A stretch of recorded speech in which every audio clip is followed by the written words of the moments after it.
Hare Krishna.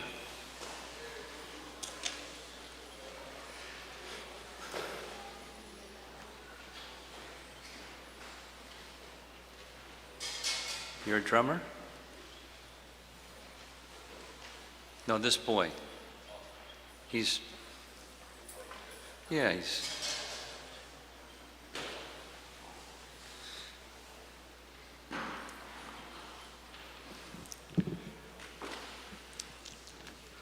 Let's see what happens.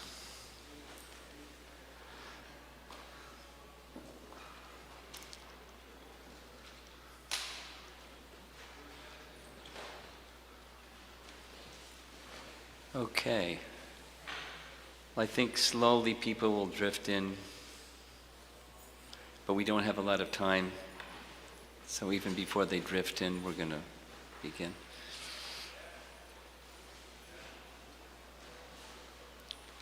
Rajiv, you ready at 3 o'clock? Okay.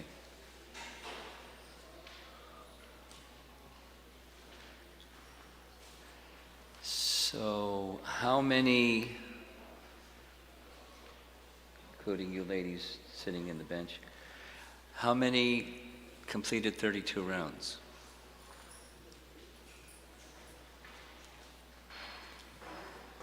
Okay.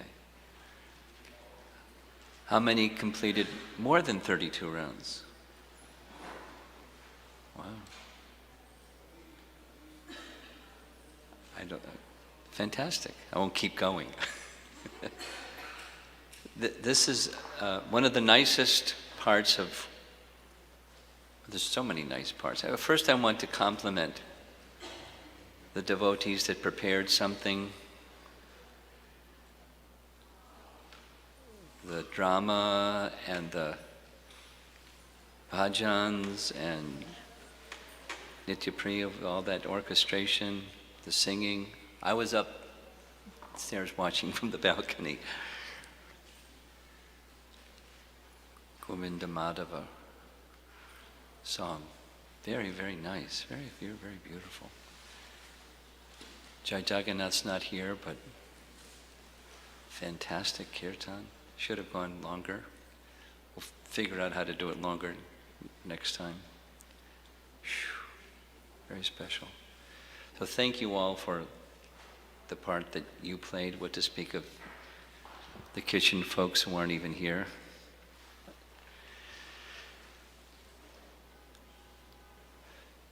So, did anybody chant 64 rounds? Would any of you who chanted 64 rounds like to volunteer to share what your experience was chanting 64 rounds by 2:20 in the afternoon? I don't see any hands up. Should I call on some of you?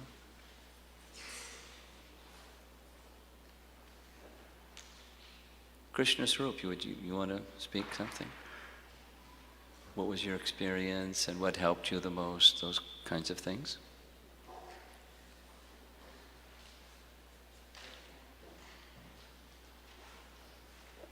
Hare Krishna Maharaj. I started earlier along with the Mangalarati, so I could do 65 rounds. Wow. And the most inspiration is the Haridas Thakur. I was like, I used to chant, and whenever I feel sleepy, I used to go out and come back inside immediately and look at him. He's still sitting and chanting, so I used to continue.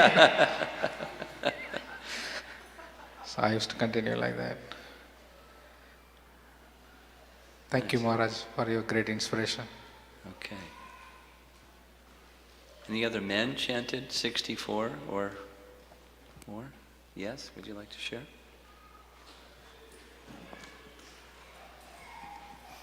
Hare Krishna Maharaj. The first time I did 64 rounds in Gita Nagari. This is the second time I'm making more than 64 rounds. Here yesterday I was preparing myself to do more rounds. I don't know whether I can do 64 rounds or not, but I want to do more rounds.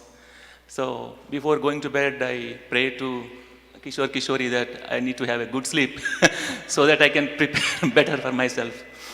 That's important. And- It's yes. important to have Yeah. good rest before chanting. Yes. So luckily, yesterday I slept. I have a solid sleep, and I put my alarm for morning Mangalarati 3:45, and I wake up exactly 3:30. So I completed 76 rounds today. Wow. And there is my mother also came, so she also did 40 rounds. She came first time to Festival of Holy Name. 40 rounds? First time? Yeah, for first time. Wow. Very nice. Does she speak English?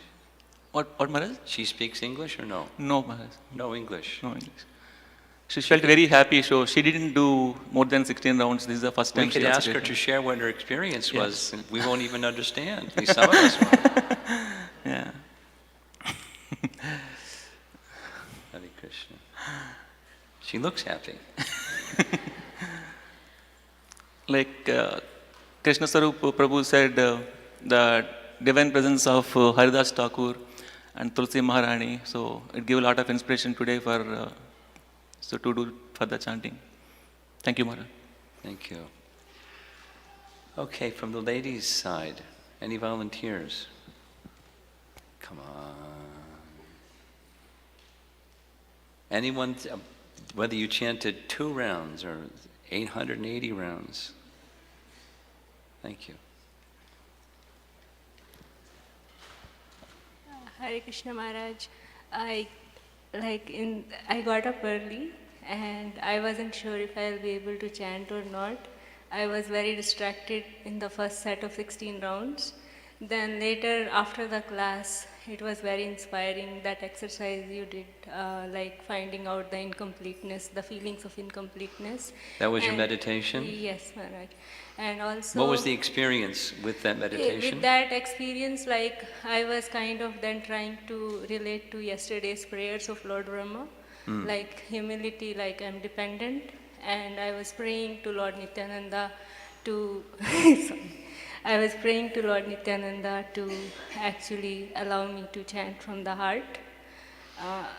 So in a mood of dependence, and then it felt like there is a lot of mercy and it's lifting up everyone in the room. So it was very nice after that.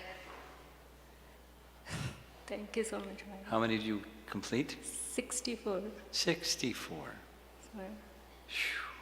thank you Fantastic. so much, Ma'am. Shatarupa, I'm going to call on you. Go ahead. There's no volunteers. I'm going to have to call on people. You're next. I won't call Shamasaki. She's.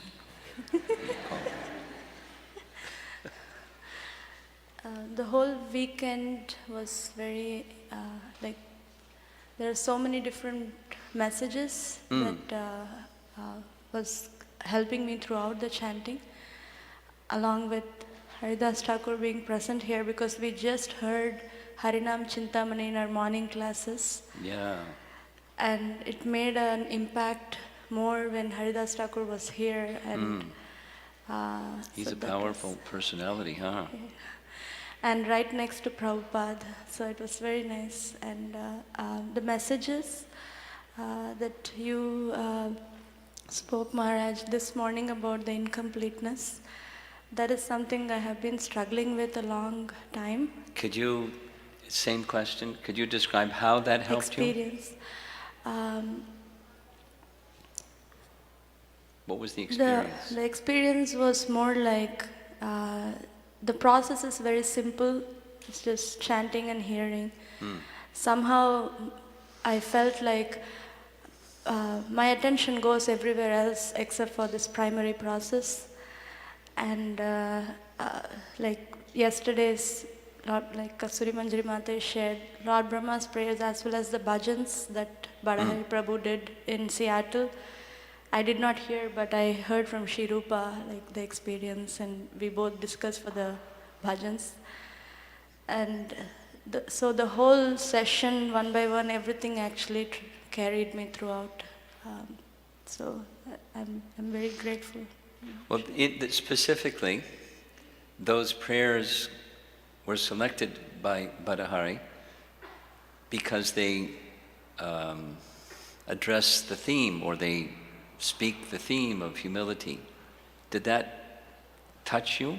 Yes. How? Because, I've been facing some resistance for accepting myself in certain aspects of my person, and humility is the key principle that I need to accept. And during the chanting, that kept coming prominently to me. I have to practice humility, otherwise I cannot chant, and it's not going to work. That's the message I was actually getting. And because of the prayers and because of the presence here, it was easy to little bit let go and accept. Fantastic. Fantastic.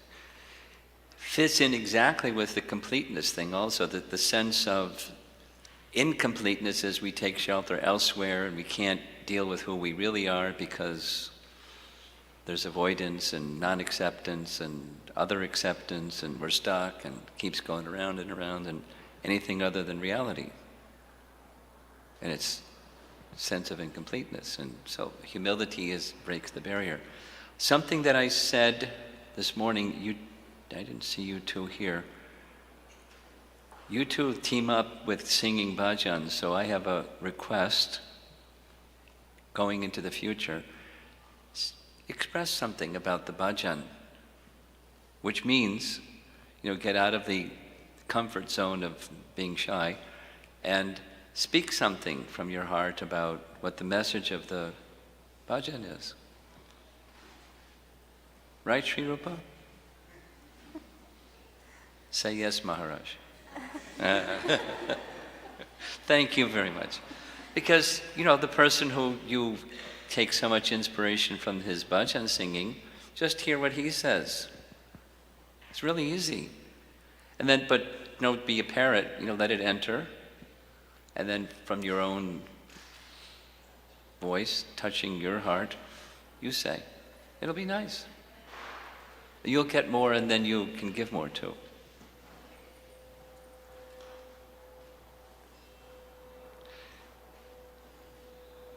Hare Krishna.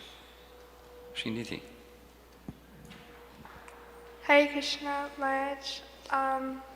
You look distracted today. Oh, Were you? You were absorbed or distracted? I was. A little of both? Yeah. Actually, my first round and my last round were the best. And then, in the middle, what really helped me was in your morning class you mentioned, staying close, and, close to Krishna and Tulsi Maharani and Prabhupada and Haridas Thakur, and that really helped me because in the past years, I've always chanted, somewhere back there. Yeah. And this year I chanted more in the front, and I was close to the deities, and it really helped me because I would look at their faces and I'd be I would actually connect better, and that really helped me. And what also helped me was I would look at the Hare Krishna Maha Mantras on the sides, and I would as I would say it, I would read it, and I would make sure that I was actually being absorbed in the words and knowing their meaning and stuff. Were there periods that your hearing, not just your chanting, but your hearing was stronger? Definitely. When I was right near the deities, I noticed that I was more I think it was Krishna's mercy, but I was more I've never felt that way before when I chanted, so it was definitely, I was hearing more. Hearing more. Yeah. And praying more? Yes. Both? Yeah. Must have been nice. Yeah. How many rounds? 64. 64. Yeah. Congratulations. Thank you. Phew. We don't need a 64 round day, we'll just have a 32 round day and everyone will chant 64 rounds. Or not everyone, many. Very nice. Is anyone that was here for the first time that would like to share what their experience was? Yes. Hare Krishna Maharaj. Although we had been wanting to come for Festival of Holy Name for last 2 years, but because of some or the other reasons we couldn't. So this is our first time, and I was feeling really enlivened, and the whole atmosphere was feeling very happy. Actually, all the deities, including Srila Prabhupada's deity, was very, very, happy to see all of us chanting together, and that was making me very happy. And I felt just- that too. It was really nice. it was so nice experience, Guru Maharaj, and all the spiritual qualities we hear that I could feel in this atmosphere, like sense of security, fearlessness, confidence, and happiness. So that was a very special experience this time, Maharaj, and I want to continue to come for this Festival of Holy Name. Couple of questions. Yes. Sounds like a lot of enthusiastic anticipation. Yes? Yes, Guru Maharaj. And that helped carry you, right? Yes. Second question, were you able to participate in the activities prior to this morning? Like a lot of yesterday, or you were busy with preparing for the drama? Yes, Guru Maharaj, and also my parents-in-law are here, so I was in morning, my preparations were completely in housekeeping and etc., so couldn't join. So But it I wasn't so surely- much what you heard, it was just your enthusiasm that carried you. Through my preparations of the drama, Guru Maharaj, actually I went through the whole book Namacharya, that really touched my heart. And also the lectures in Gita Nagari where you instructed to read more from a person who displays humility. So that whole thing, that whole series of things went in just near past. So it touched my heart really. And I want to continue to read that book. You were chanting over here. Were you able to see Haridas Thakur? Yeah, I chanted nearby Srila Haridas Thakur also for some time, and near Srila Prabhupada also some time. And So with your meditation on Haridas Thakur, his presence here must have been a big... yes, Guru Maharaj, and with that also I want to just tell this, that I was feeling very shameful is not a good word, but still I would like to say that because I don't know if I could really convey the glories of Haridas Thakur properly or not. Even I just felt disqualified to see his deities today. I'm so sorry, Guru Maharaj. Really. It's an offering of love. He accepted. Still I felt happy that with the devotees it will happen. You offer with love, and Yeah. he's not going to say, oh, go away. I don't like it. It's Sure. inadequate. I don't, Yes, Guru Maharaj. offerings of love. Your devotion is very strong.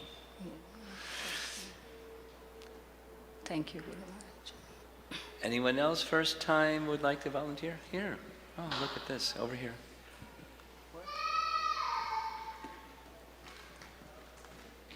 Then someone on the men's side, please. Yes. Hare Krishna Maharaj, please accept my humble obeisances, all glories to Srila Prabhupada.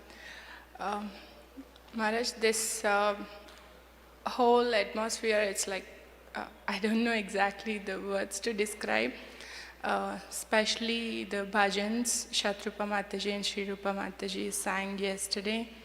And then Jai Jagannath Prabhu's Kirtan, it was like... There's more coming up, so stay tuned. It was really something, Maharaj. I was like, even when I went home and I was like really meditating on that, especially these three, how they have taken that from your instructions and how you have passed Srila Prabhupada's mercy. It's so touching, Maharaj. So I was like deeply praying and sorry, Maharaj. How many rounds did you chant? 64, Maharaj. 64. Wow. This is awesome.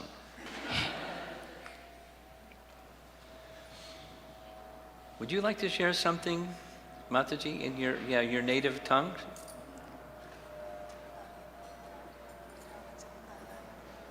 No, okay. No force. Few things, simple. What's your Hare native Krishna tongue? Maharaj. What is your native tongue? Telugu? ఏంటి? Yes? Say in Telugu. We're going to sing tomorrow morning some songs in Telugu. No problem.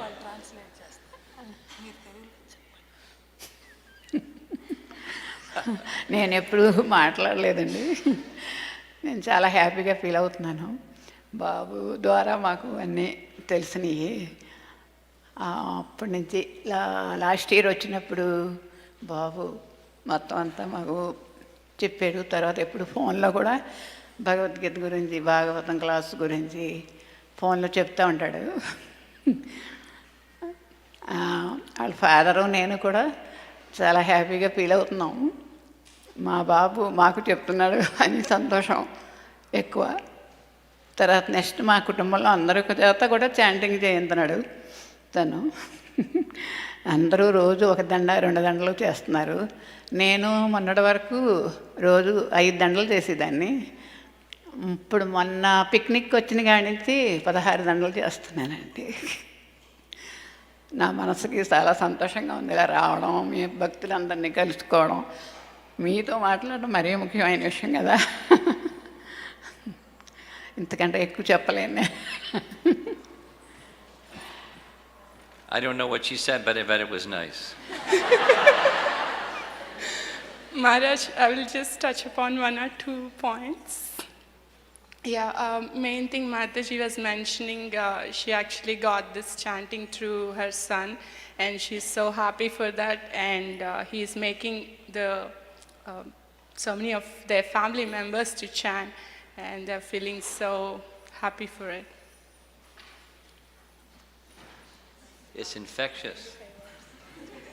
Okay. Yeah, and daily she was chanting for 5 hours, and I think from last week onwards she's chanting for 16 hours. Yay. Fantastic. Hours? Haribo. Haribo. Anyone would like to volunteer on the men's side, please? I do know how to call on people. I have experience. Anyone can volunteer? Oh, come on. Okay. Thank you, Mukunda. Hare Krishna. Maharaj, my experience was not good chanting, but I was just wanting to share that it made me appreciate how important it is to wake up early and chant and get proper sleep.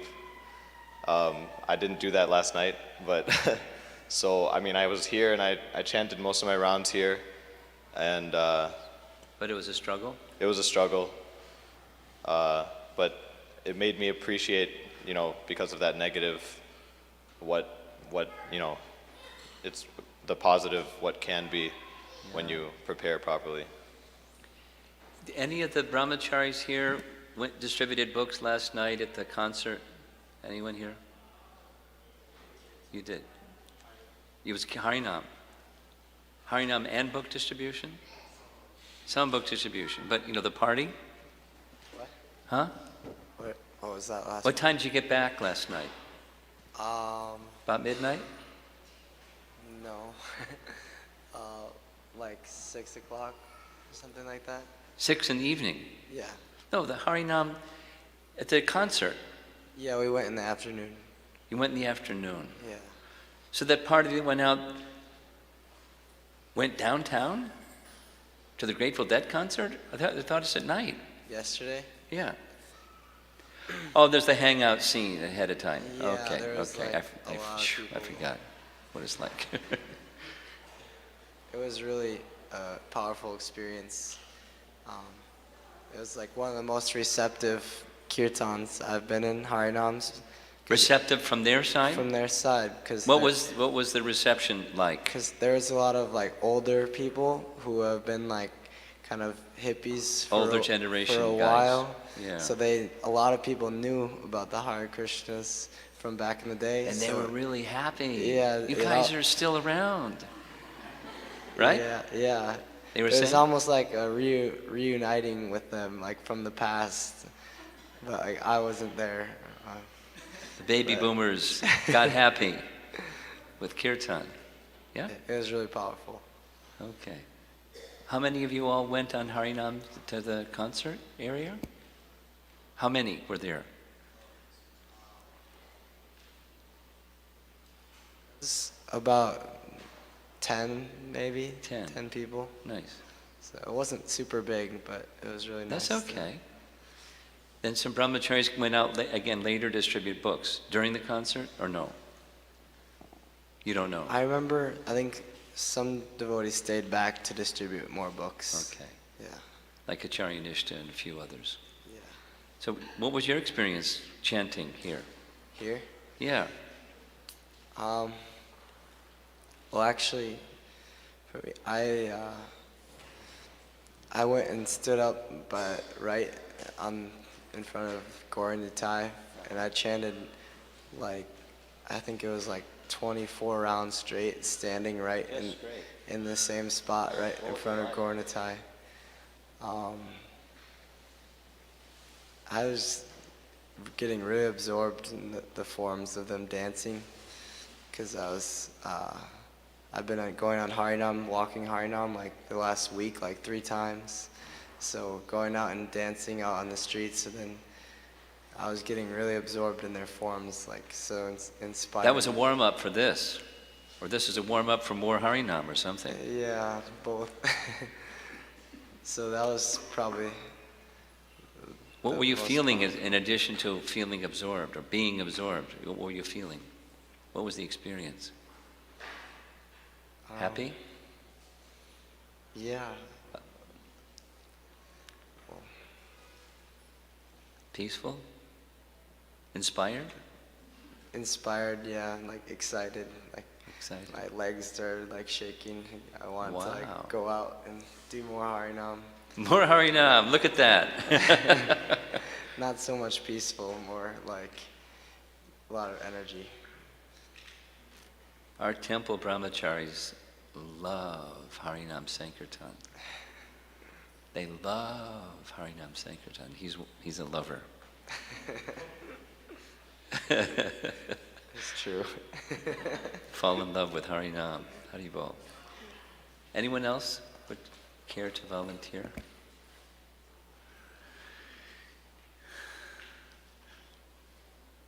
Would you like to volunteer? Sundarananda, would you like to volunteer? Sure, okay. Hare Krishna Maharaj. I chanted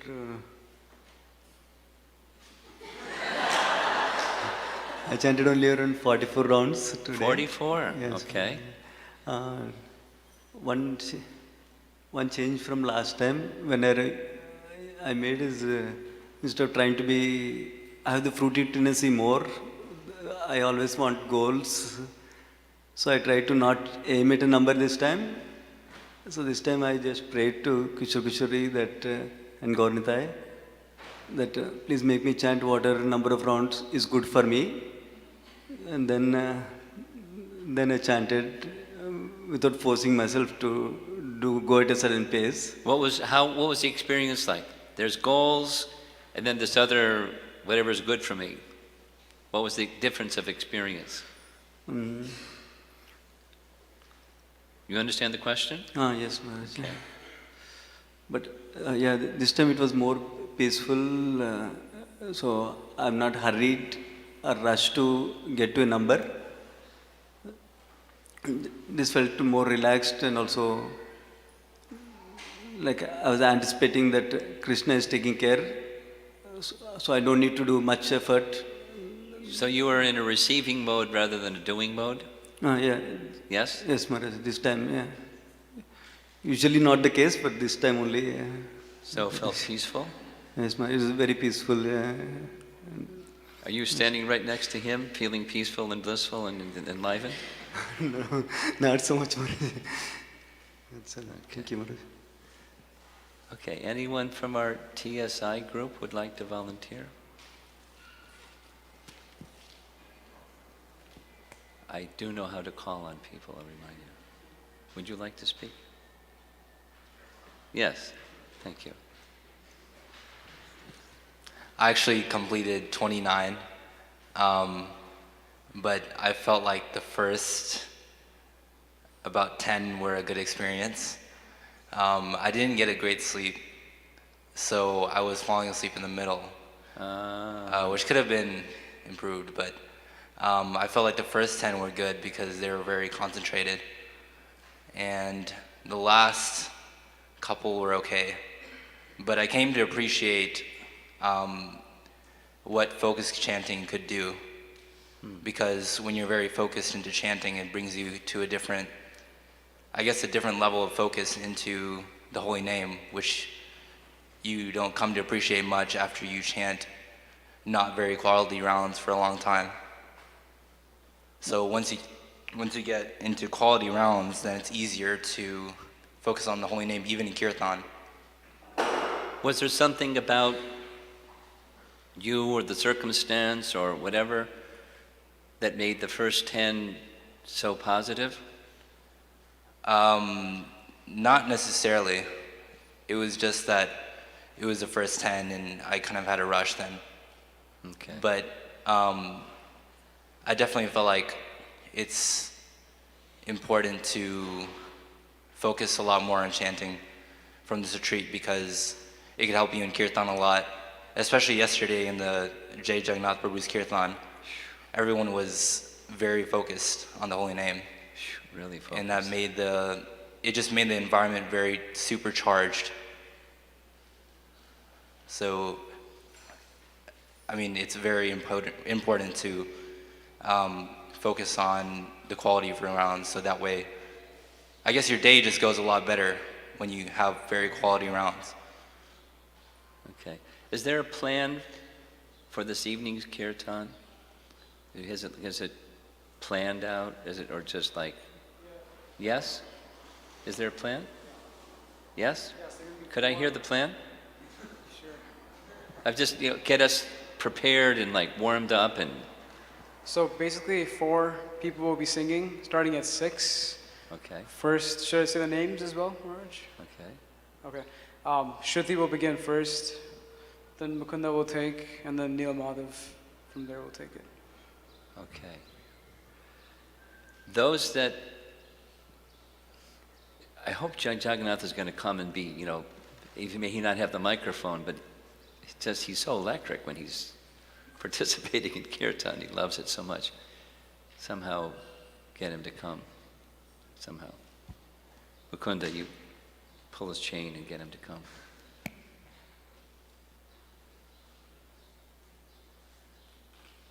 Good. So, would you like to share? You got the microphone. I mean, the one thing I felt today was definitely more prayerful than other 32 round days. And I was actually just speaking with Jagadananda Prabhu, who had just called, and he was reminding me of Vrindavan Das Thakur's, he was reading some verses from the CC, and he was talking about how a long time ago I'd shared Vrindavan Das Thakur in the Mayapur Youth Yatra, which is a long time ago. Yeah.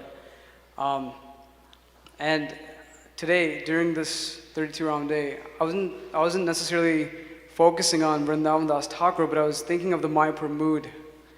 All the different acharyas, especially Haridas Thakur was there, but it was just really helpful to be in that environment. And I felt more effortless today compared to other retreats, the 32 round day specifically. I kind of stuck around in that area in the back instead of being in the front where I used to be, and I think it somewhat helped to be in that area and to be able to focus. It was helpful? It was helpful, yeah, it was helpful. Because you were with others of your peer group, or just because you weren't up in the front? Just because I was not in the front, and I was just able to focus more for some reason being in that area over there, next to Haridas Thakur and Prabhupada. Could you describe you shared that you were in more of a prayerful mood, and kind of the impetus started with this conversation with Jagatananda, Yeah. right? So what was it like to be in a prayerful mood compared to the other times? I think it was more of like that I need to pray, and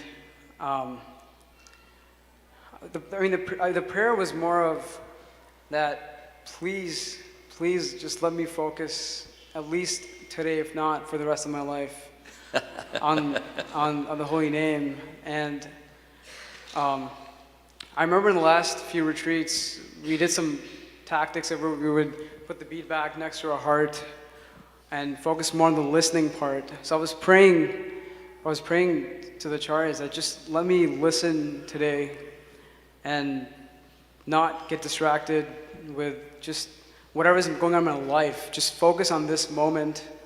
It helped your mind to focus, it helped your hearing. What about your heart?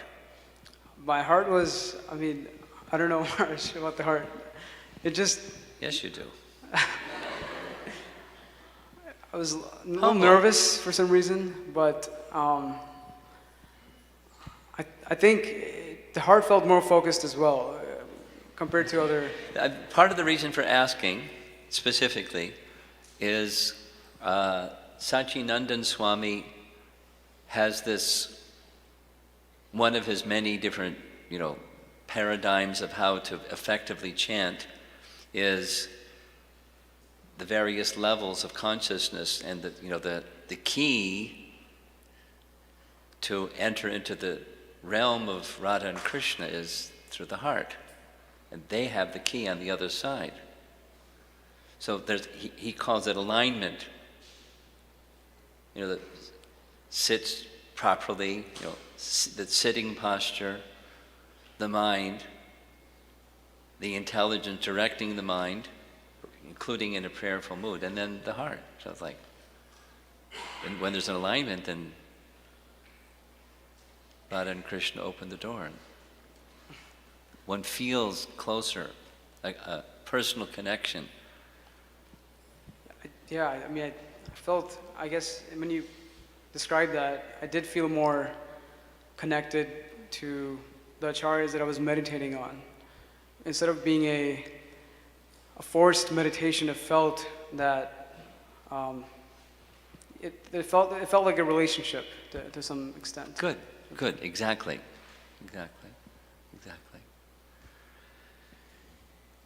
Okay.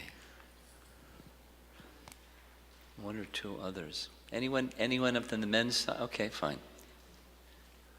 If there's anyone that was here for participating in an event like this for the first time, I'd like you to consider raising your hand. Hare Krishna Maharaj. Yeah, this was my first time as well. Oh. And, I was like, when I was driving here, I was strategizing about how I'm going to do it.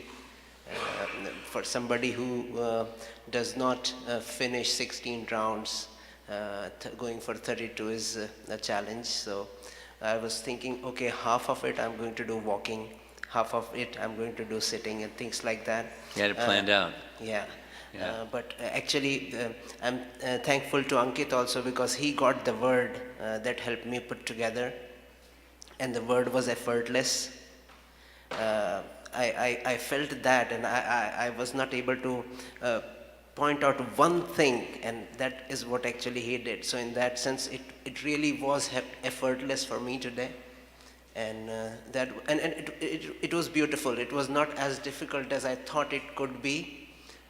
So that was very nice, and I was half the time concentrating on the deities here, and half the time I was trying to concentrate on Srila Prabhupada and Haridas Thakur. So it was beautiful, and thank you very much. Did you feel carried by the presence of the devotees also? Very much, very much. I was just thinking that, okay, can I do the second 16 at home like this every day? And I said no. It is all because of so many devotees around, a concentrated energy, which keeps motivating. The moment you start thinking, okay, now I have to do this after chanting. but then I come back again. I could come back today, and that was all because of the other devotees who were chanting along, and so that was beautiful. No, not all because. That's a support. Yeah, yeah. But someone can be as drifty as the wind in such a situation. Even the support is there. Yeah. So it's not, without that, I'm a zero. But exactly what you said is you were invigorated. Yeah. And there was reciprocation. Yeah, Maharaj, yeah. It was really nice to see everybody around just chanting. Usually when we come to the temple, we see some people working in the kitchen, others in the kirtan, and everybody is so divided. Not that today they were not. They were doing their part of the service, but it was still very nice to see everybody. Yeah, very focused. It helps. Yeah. That's without an elaboration. That's another type of sankirtan, although it's not musical. It's sankirtan. What we just experienced. Okay. Anyone else?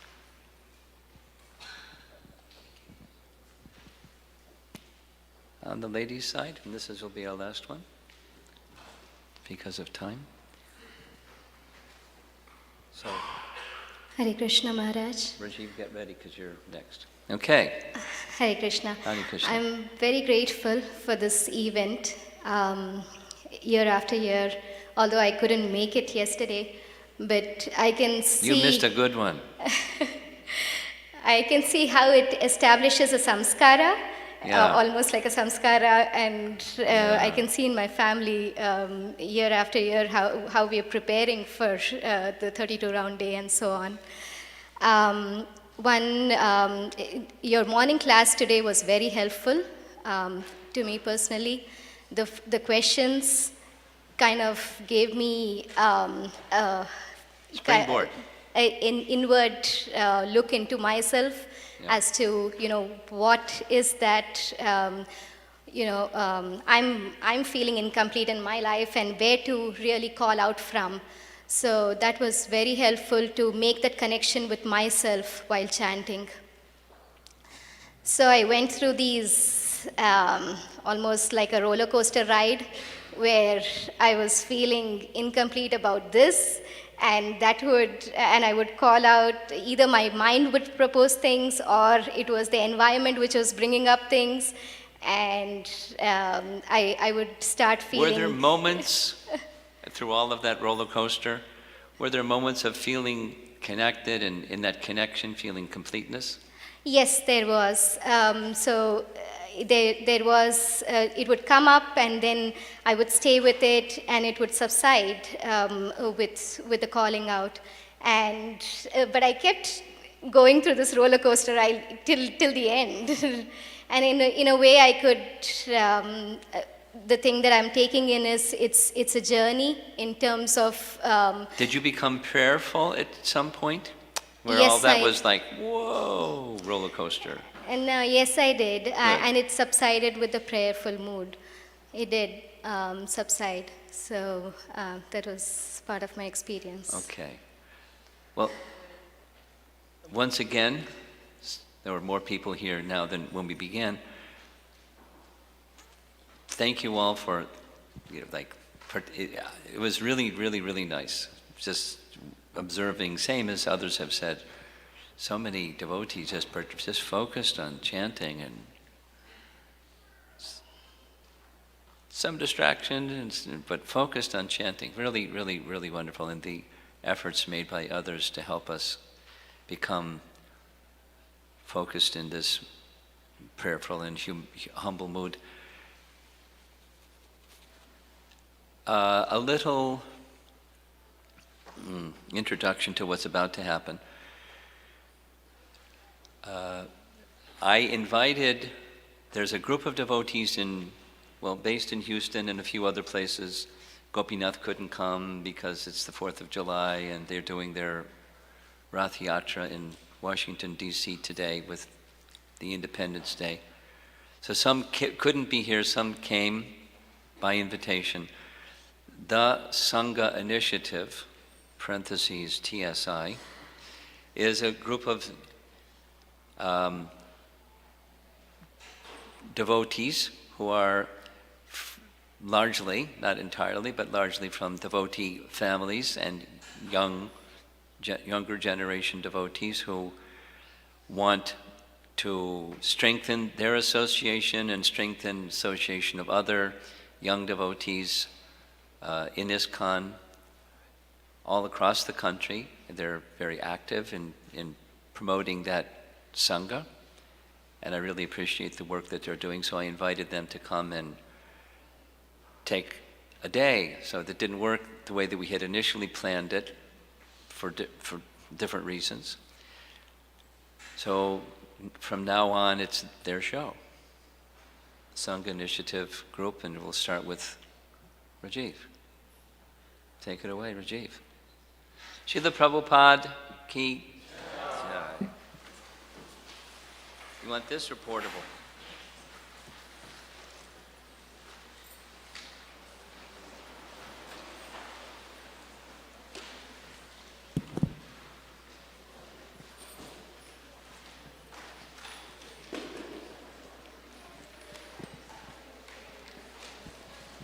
Hare Krishna, thank you very much. You all should be receiving one piece of paper and a pen. Try not to lose the pen because I only have one. There's 2 days of activities, one today and one tomorrow. So just the paper you can lose today, that's fine. But the pen is really important because I don't have another one for you tomorrow.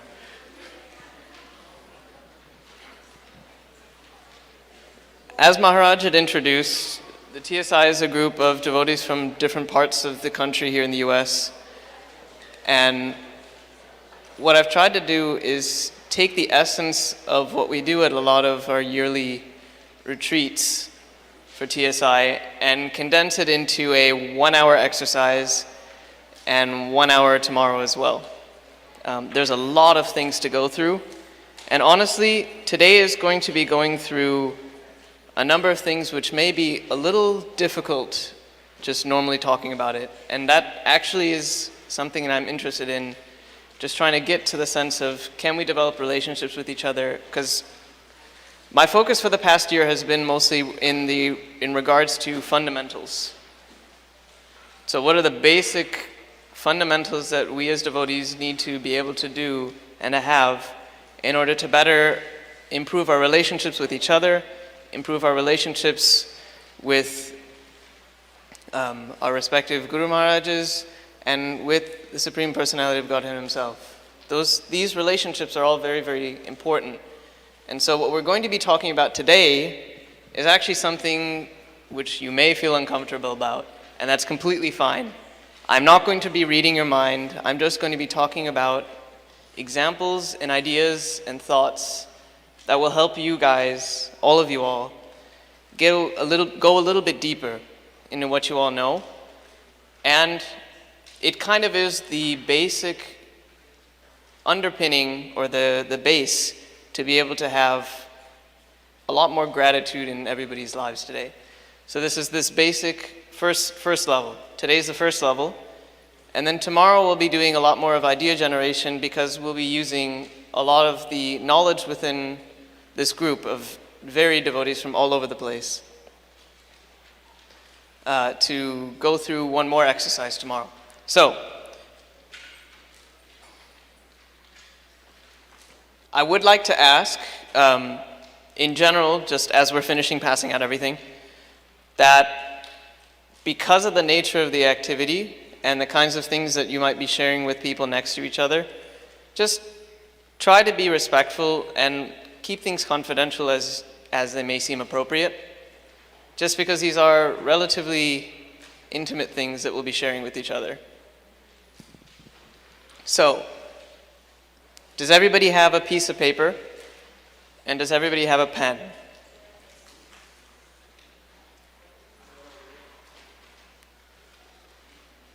Okay, I'm going to give it maybe another 10 or 15 seconds, and I just want to go ahead and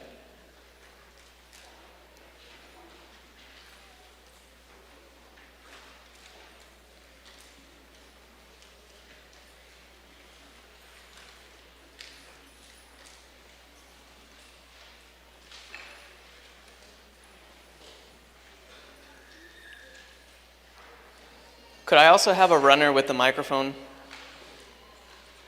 Thank you. You're going to be doing a lot of running. All right.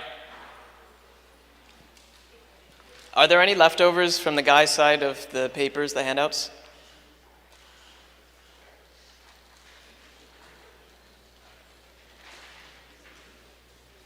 They need some more on the Mataji side.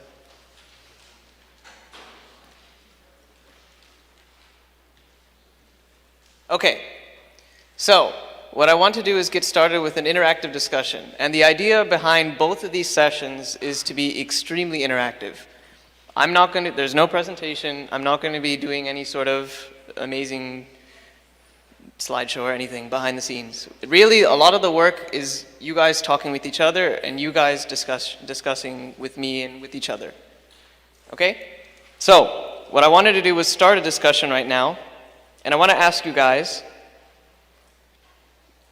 we're talking about this idea of vulnerability and shame. It's kind of a very scary topic to a lot of people.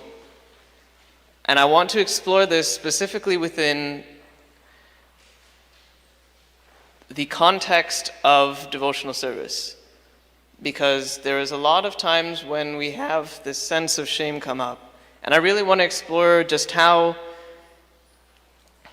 this idea of shame and the associated idea of rather vulnerability can actually drive us and teach us more about our devotional service and guide us towards deeper relationships with each other and guide us towards higher levels of faith as well. So what I want to do is start out with a discussion on just asking you guys, when I say the word shame, what adjectives come to mind? Just raise your hand.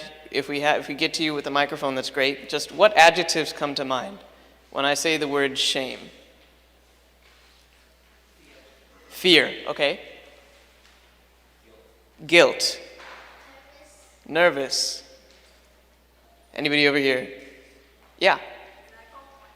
Lack of confidence. Avoidance. Embarrassment.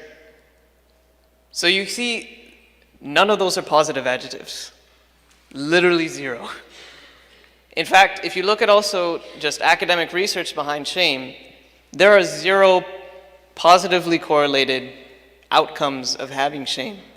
However, there's a big push, be it culturally, be it just as human beings, our tendencies to kind of force shame upon others. Because it's a very powerful motivator. To be shamed to do something, you're going to do it, whether you like it or not. But the idea of shame is there's no positive outcomes to it. So there's got to be some sort of alternative. There's got to be some other way to be able to get the same reaction, kind of being able to get people to do something without all these negative things that come to mind. Avoidance, embarrassment, nervousness, these adjectives that are not so great. So the specific definition of shame that I have, it's a negative, social, painful, and powerful affect. Literally the word shame comes from, I think it's Greek, and it comes from the word to cover. And so the idea is, this idea of shame is just, we're covering ourselves. It's not something that allows us to be completely open and engage in a relationship with our spiritual masters, with our fellow devotees, with Krishna himself. So, I want to make sure that this definition is very clear before we move on. This is very different from just feeling embarrassed, which is more fleeting. This is also very different than feeling humiliated, which is where somebody else did something and it's on them, where they made you feel somewhat shameful. And this is also different from regret, where you did something and you just feel bad. Oh, I did something bad. Shame, put very simply, is I am bad. Not I did something bad, but I am bad. And so this difference is very key because we all feel this in some way, in shape, or form. And the problem is, the vast majority of us push it under the rug. Put it and hide it away. Again, shame has 0 positive correlations with anything out there. But the problem is if we keep hiding it under the rug, we can't feel the joy, the happiness as much as we need to and we can if we don't pay attention to this and keep sweeping it under the rug. So, again, this point of I am bad, it comes to the shame. Another definition we can also take a look at it is we feel like we deserve our shame. Like for some reason, just something happened and we deserve it. We were bad. We are bad, we deserve it. It's not a sense of we deserve our humiliation. We don't feel like that. If someone makes fun of us, I didn't deserve that. That person was doing something wrong. Like they were out of line. And it's not regret where, I totally deserve to feel bad about it. I made a mistake and I'm going to rectify it and move forward. So these are all very different things. They're all similar in common parlance, in the way that we use it today, in common English. So I just want to make sure, again, this definition is very clear as we continue. So, I want to now open it up to another discussion, and I want to ask a little bit more. So if you could finish this sentence. When I feel shame, I feel like blank. When I feel shame, I feel like blank. Over there. Hiding, okay. My dad. Hiding under the rug. I feel like hiding under the rug. Okay. What else? When I feel shame, I feel like... Okay. Put it as more... A verb. Verbs are good. So what kind of verbs do you feel like doing? Avoiding, hiding... Attacking yourself, okay. Or attacking somebody else, okay. Say again?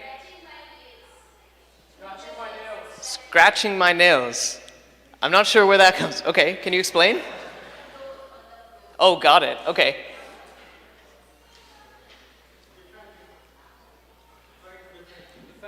Trying to defend, okay.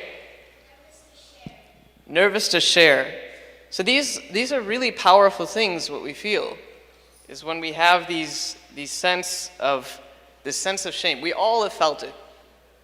Everybody has felt it. But the problem is, a lot of times we're just afraid to talk about it. I haven't even asked a single question about what causes the shame at all. I'm just talking about when we experience it.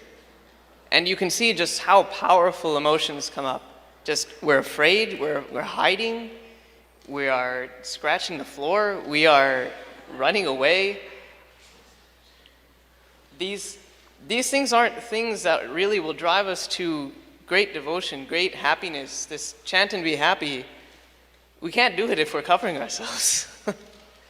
So, what I want to do is just talk about what's the alternative? How can we move forward, and how do we pay attention to this and learn from this in order to better develop ourselves, our relationships?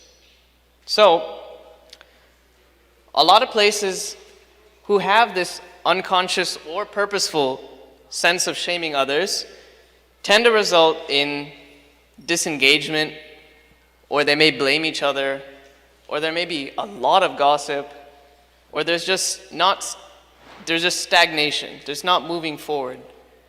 Does that sound familiar to anybody? Have you ever been in any sort of group where that's the case?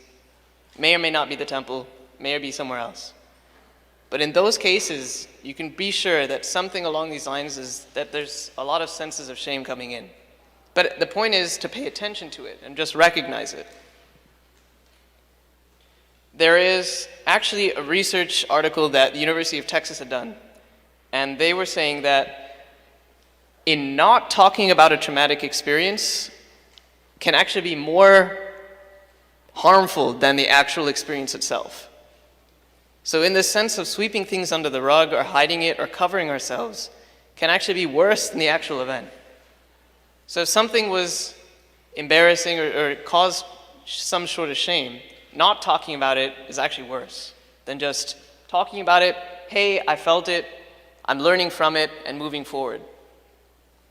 So what I'm going to do is we're going to go through a few exercises where we start doing that stuff. And that's it's uncomfortable. I know that very well. So, I want to talk about this next section, the second question on here. There's a phrase that I've either heard or was probably made up some years ago, pure devotee syndrome. Those of you who have been devotees for a while may know of it.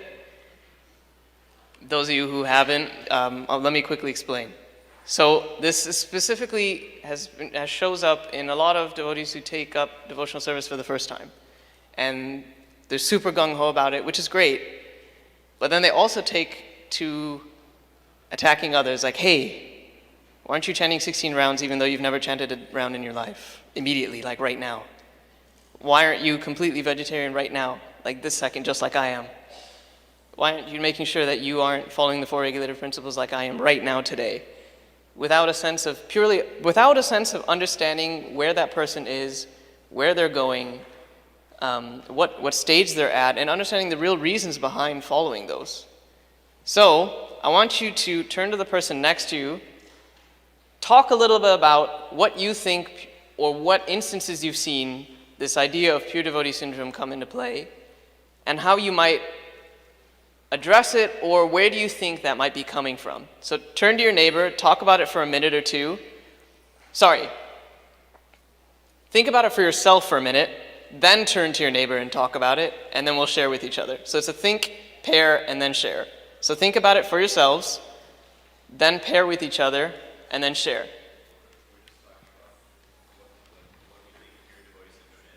What you think it is, where you think it comes from, just kind of what might be associated with that word. What comes to mind when you think of those? It's right on your paper. All right, I'll give you guys a couple minutes to think and then pair with someone, and we'll come back and we'll share as a big group.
All right, if you haven't paired up, now's the time to pair up.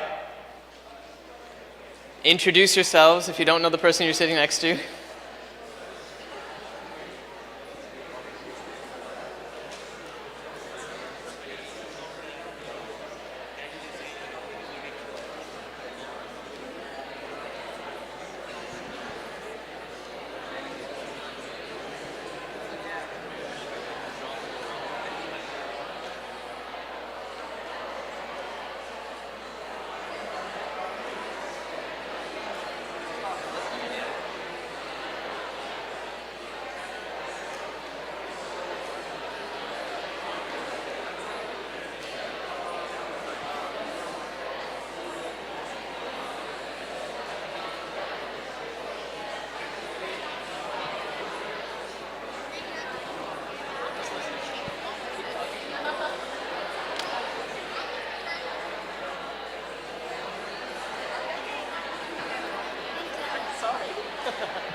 All right, another 30 seconds or so.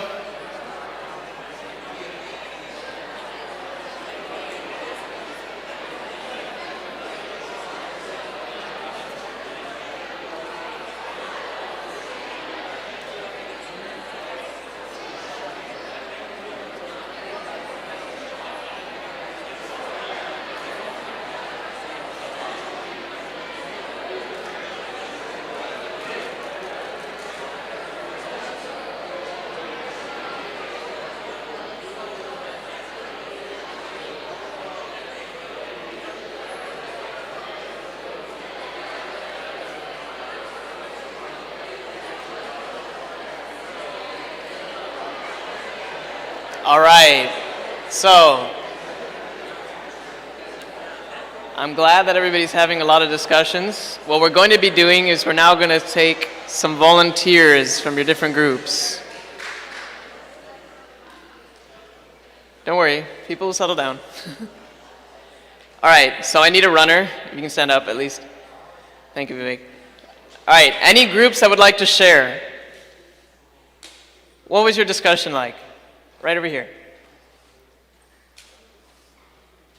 You need to run, yeah.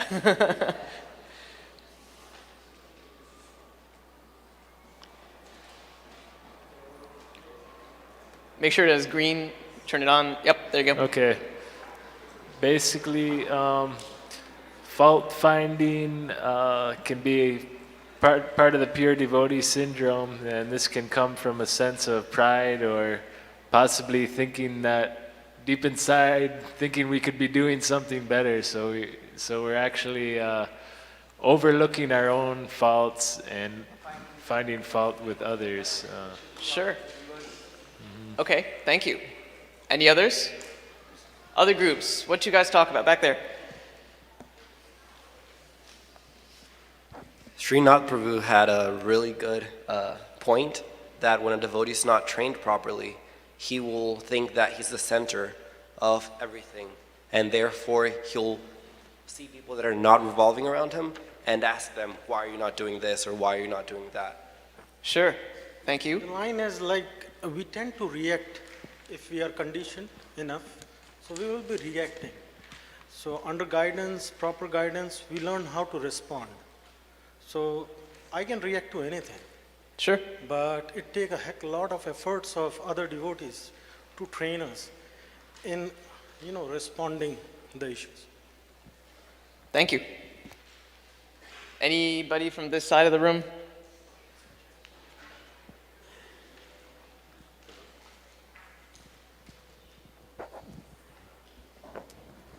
Hare Krishna Prabhu. Hare Krishna.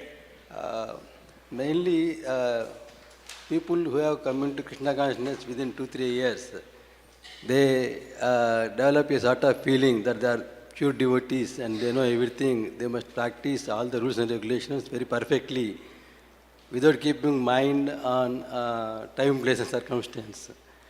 And they develop themselves a superiority complex and make others also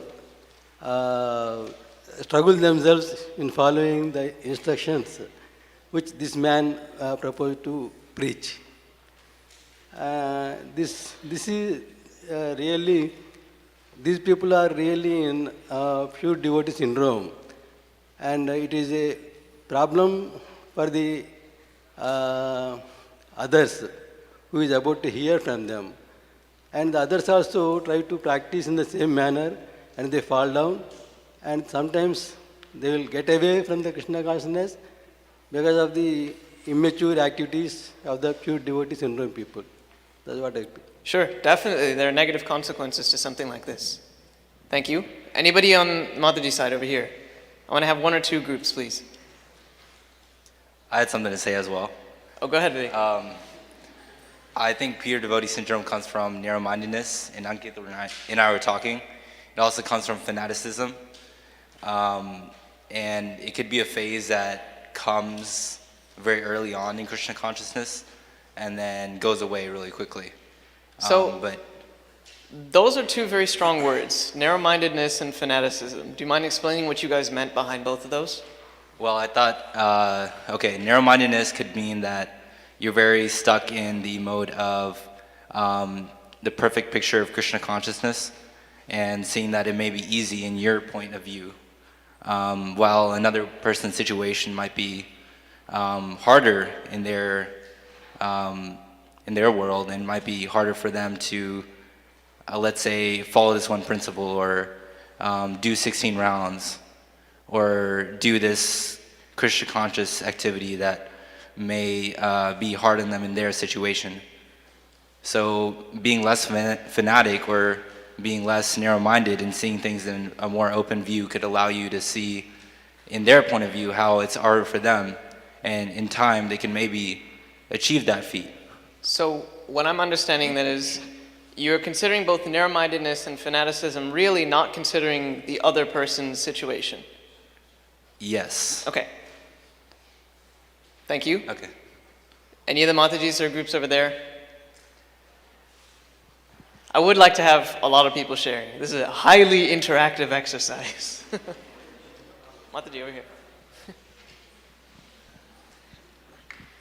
Hare Krishna. Hare Krishna. So we thought about pure devotee syndrome means like just, holy name is everything, but we have so many conditioned tendencies from the childhood and everything.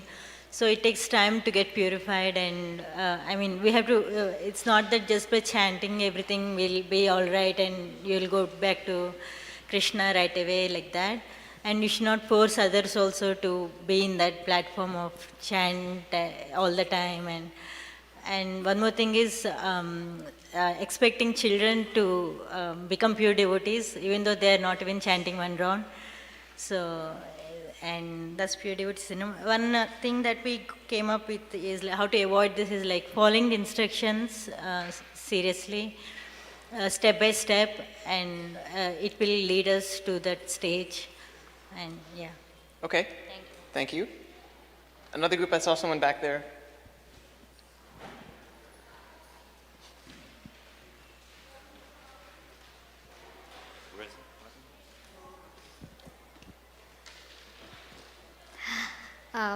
I feel pure devotee syndrome comes from not having an honest evaluation of ourselves as to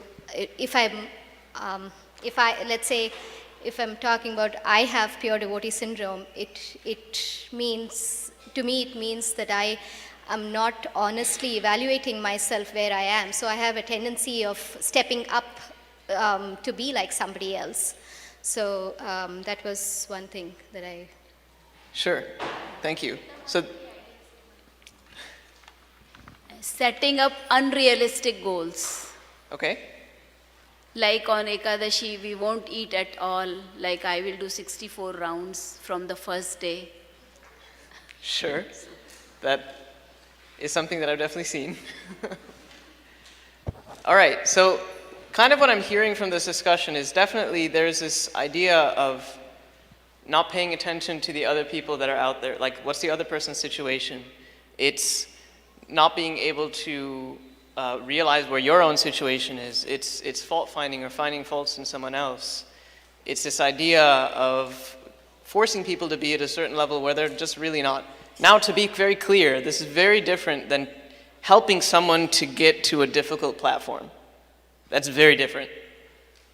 This is less, in that sense, there's a sense of teaching and understanding and mutual respect for each other as you work towards advancement. That's completely different. In this case, we're seeing it's a sense of compulsion, it's a sense of forcing or pushing. It's uncomfortable for at least one party. And that really, if you look back into the research and what that comes back to, that drives right back into shame. Because, specifically, we tend to judge people in areas we're susceptible to shame. Point and very simple. We judge people where we're susceptible to shame. If I feel shameful about my steadiness in devotional service, or if I somehow don't feel so rock solid in there, that's a tendency that I may be able to judge someone else about it. To quote Bhaktisiddhanta Saraswati Thakur, this is what he said, same idea. When faults in others misguide and delude you, have patience, introspect, find faults in yourself. Know that others cannot harm you unless you harm yourself. So Srila Bhaktisiddhanta Saraswati Thakur takes the same idea. And it's this way to avoid this sense of forcing or compelling others, or even just fault finding in others, that if there are certain ideas or things that you find that are just so terrible in someone else, take a minute, just pay attention to what's going on inside. Don't just sweep it under the rug. Don't just kind of hide it away, but pay attention to what's going on within you. Is that something like, hey, maybe I really don't think that I can keep waking up at 2:45 in the morning every single day and then chant 64 rounds before I go to work and make sure that I never ever speak to anybody who doesn't chant 4 rounds a day. Maybe that isn't a reasonable expectation to have.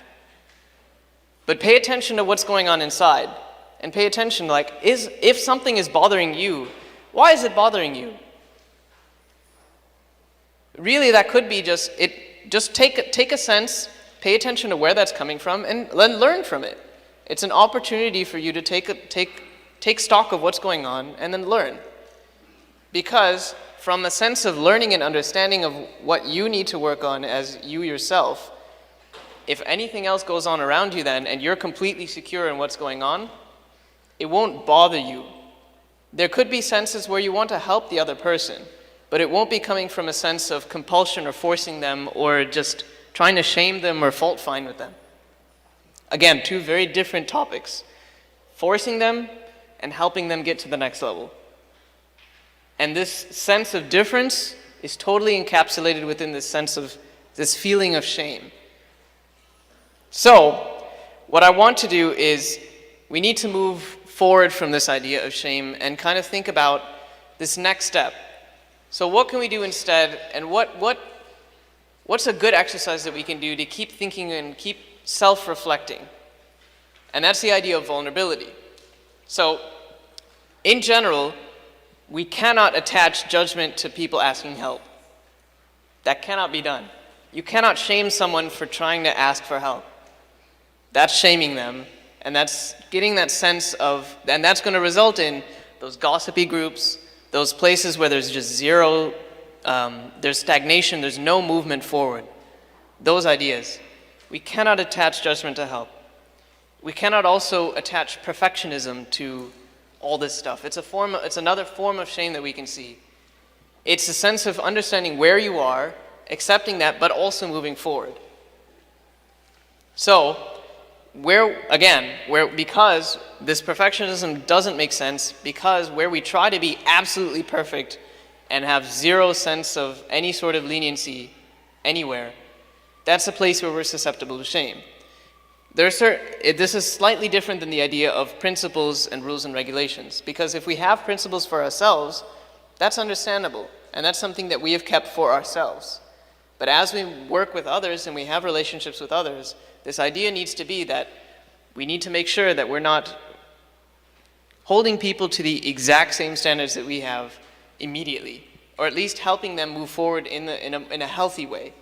Learning more about ourselves, where we find those pain points, those instances where you just can't stand that person or can't stand the way that that person does something. Learning that way, and then learning to understand and deal with that with ourselves. And then, if you have a solid understanding of that, then you can actually help the person. And you can help them move forward with that relationship with someone else. So what I want to do is actually start getting into something called vulnerability. So, let's define vulnerability as a little bit different than shame. It's not weakness. Being vulnerable is not being weak. It's not about oversharing, where you just vomit your life story in front of everybody the first time you meet them. It's not about that either. Vulnerability is about where you start to build gratitude. It's about where you start to build joy. It's where you build these relationships that are super strong. There's no ability to have any level of deep intimacy without this sense of vulnerability. And so what we're going to do for the next 20 minutes or so is go through exercises to start talking about this. So, I want you guys to go through the next set of questions that are there. Oh, sorry. One more exercise question with all of you guys. Vivek, where are you? You have the mic? All right. So I want to ask, based on my definitions, what else do you think of when I say the word vulnerability? What other words come to mind? Copy. Lack of knowledge, okay? Weak. I just said it's not weakness. No, and that's fair. I'm helping reframe the discussion. I'm helping rechange the definitions of what everybody has in their mind. Vulnerability is not weakness. Susceptibility may be okay, but it's not weakness. Susceptibility means there's an ability for someone to go in. Weakness means you can cause mortal damage. Slightly different in the sense and the subtleties of the word, but it's not just a sense, it's not weakness. What are the words? Yes, Krishna Shabatri. Being trustful of, sure, I completely agree with that definition. Lack of confidence in yourself. Okay, I wouldn't necessarily attach that to vulnerability. I would actually probably attach that more to shame. The reason I'm saying the difference between the two is because if you don't have confidence in yourself, you feel like you're bad. And that goes right back into, am I bad? That's probably something that stems from shame. Okay, any others? One or two more? Yeah. Exploitable. Like it's a gateway to exploitable. So here, that is also another way that I think of the word weakness. And that's not what vulnerability really is. Okay, I was treating in terms of technical things. Security vulnerability is exploited. Sure. I mean, there is the potential to be exploited, but it's not the sense of being exploited at that sense. Because culturally, at least in the United States, we think of vulnerability as, hey, this person's a great person, we can walk right all over, they're not worth paying attention to, let's just kick them down and take care of them right there. They're weak. They're sharing something, they're weak. They're not worth our time. That's the cultural definition. What I'm trying to make sure we distinguish is between the actual definition of what vulnerability should be. Yes, one more. Innocence. Okay. Sure. Yes. Yeah. Okay. I'm understanding that now. What I want to do now is actually, vulnerability is, so here's a phrase I found. It's being naked on stage and hoping everybody's gonna applaud instead of laugh. It's because you're putting yourself out there right in front of everybody else, and you just know that everybody's gonna be happy about it. So what I want you to do is find a different partner, preferably somebody you don't know, and go through the next set of questions. There are 6 questions that I want you to ask each other, and just get your responses. We're gonna do that for the next 5 or 10 minutes. Introduce yourselves. Find someone you do not know.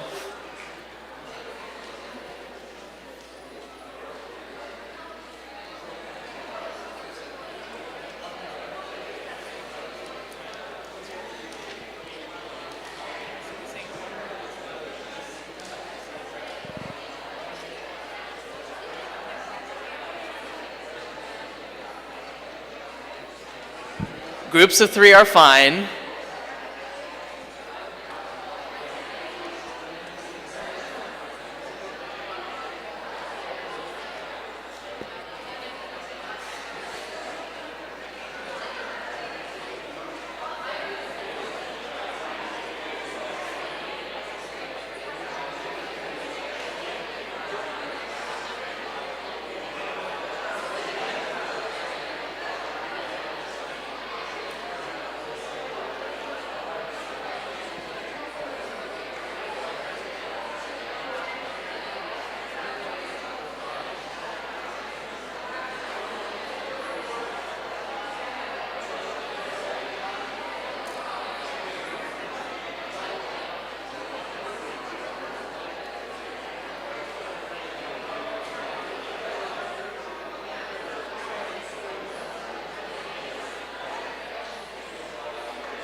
this is going really well. But this is such a great topic. Great topic. I mean, like, I want to incorporate it into the retreat somehow. It's like the number of people suffering with that syndrome. Everyone is to some extent. To some extent. And it's just a matter of how much each person is suffering. Besides the pure devotees themselves. Everyone's suffering with this to some extent. Because it's all about like self-honesty, emotional integrity, and you know, most of us are not honest with ourselves. You know? It takes a lot of work to get to that point. It's like there's the devotees who seemingly seem like they're very advanced, and there's a devotee who everyone doesn't seem that advanced, but because in their heart they're very honest in their relationship with Krishna, that person might actually be more advanced. The interesting thing is the devotees who don't think are advanced sometimes are the most advanced. Sometimes. Yeah, sometimes. Because they're very, I noticed some devotees like that, some of the sweetest devotees I've ever met, they don't seem very their actions don't seem like they're very serious, but in heart, they're so sweet, and they're I feel that they're very honest with themselves and with their relationship with Krishna. Like, that shame doesn't cover them, you know? It's such a I'm sorry, please keep discussing. This is leading into the next part. All right, we're going to give it another 2 minutes. 2 minutes.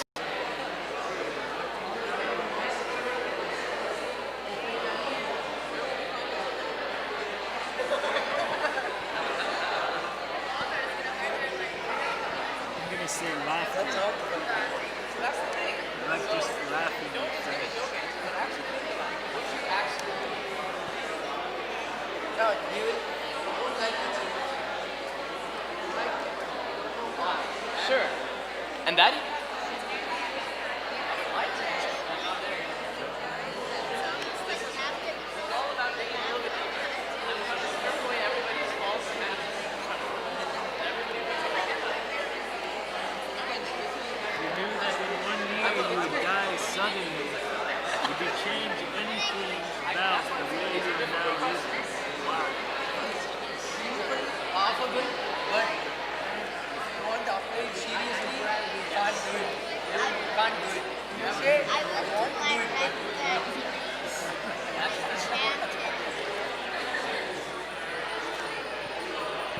Okay, everybody.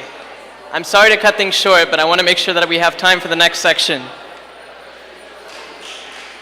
All right, so I want to just debrief this. Let's have 3 groups just talk about their experiences. 3 groups. Raise your hands. 3 groups. Any 3 groups? Right here.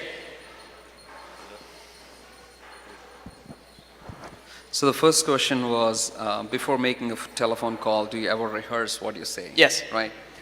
So I think there were 2 situations. Say if I was giving a casual phone call, probably I would not rehearse that. Sure. But if I was making a phone call to make a point to someone, or if I had an argument and I want to, re-emphasize my points, I definitely rehearse that.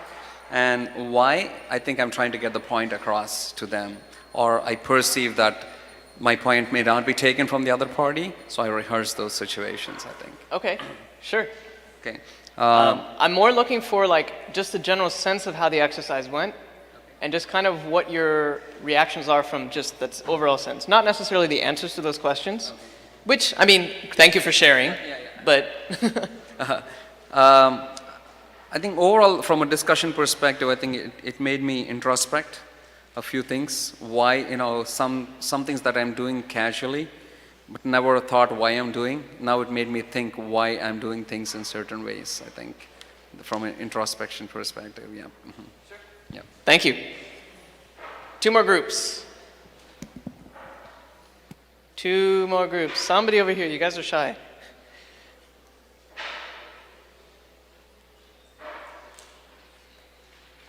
Anybody over here? There's a lot more of the Matajis than there are men here right now.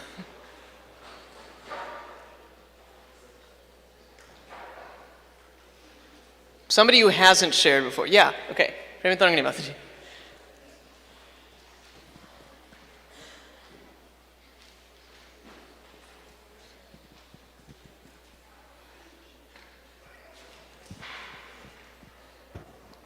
So Prabhu, are we going through all these questions? No, what I want to get is your sense of just how did the exercise go for you?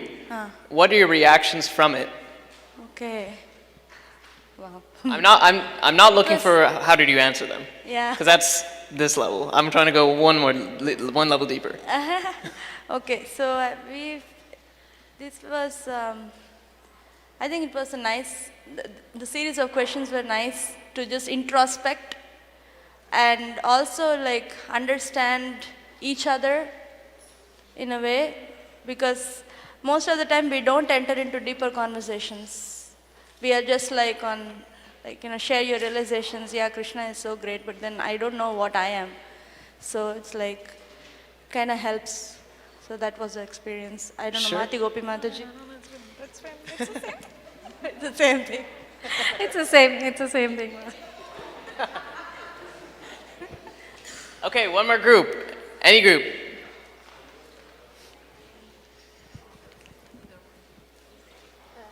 Typically, we are always thinking that you're the only one that feels a certain way and that you do certain things differently than how other people do it. But when on my group, I realized that all of us had similarities, that we all felt the same way whenever we were answering some of these questions.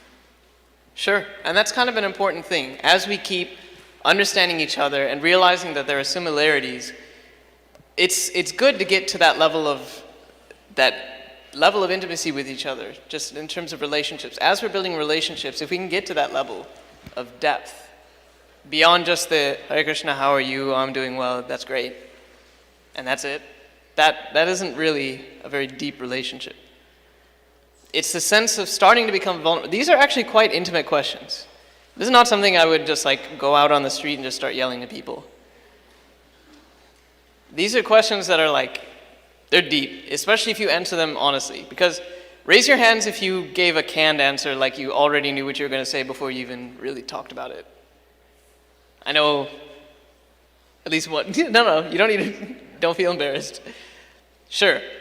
Okay, I know that that's the case in some cases. That some people would just like, oh yeah, of course I'd be like Shukadeva Goswami. Of course. 1 year I'd know how to die, of course I'd go like, Parikshit Maharaj. Of course I'd go to the side of the river and just sit there hearing Srimad Bhagavatam until I got bit by a snake bird. Duh. But that's probably not actually the case. What's the real answer that you would have given? Some people may be great. I'm not one of those people that I would be able to just sit down and listen to Srimad Bhagavatam for 6 days straight without eating, without doing anything.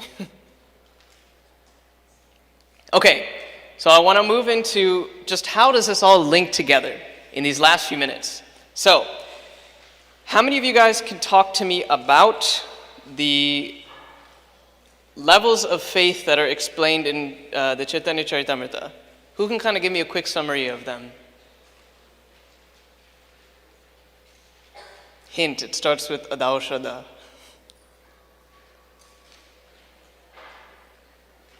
Anybody want to volunteer and just run through them?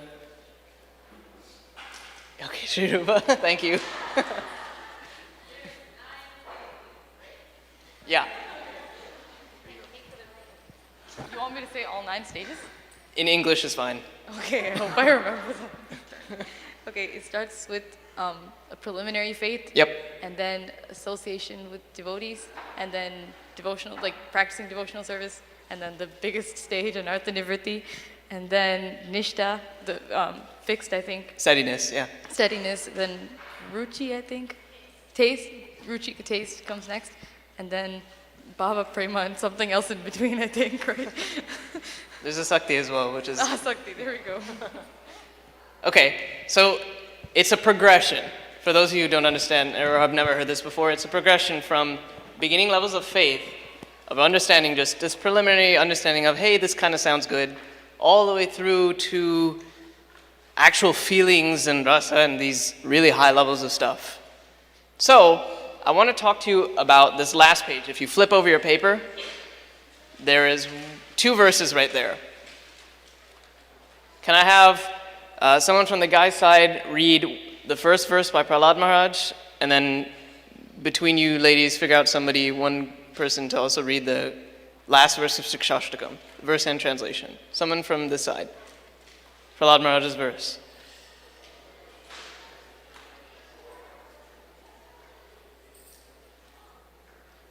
It's on the paper. I just need you to read from there. Go ahead. Nadanti kvachid utkanto vilajo nrityati kvachit tad bhavana yuktas tanmayo nuchakaraha. Sometimes, upon seeing the Supreme Personality of Godhead, Prahlad Maharaj would loudly call in full anxiety. He sometimes lost his shyness in jubilation and began dancing in ecstasy, and sometimes, being fully absorbed in thoughts of Krishna, he felt oneness and imitated the pastimes of the Lord. Just to note, because some people get caught up on it, in the purport, Srila Prabhupada explains that this is not a Mayavad philosophy, don't worry about it. All right, thank you. And then somebody from over here for the last verse of Shikshashtakam.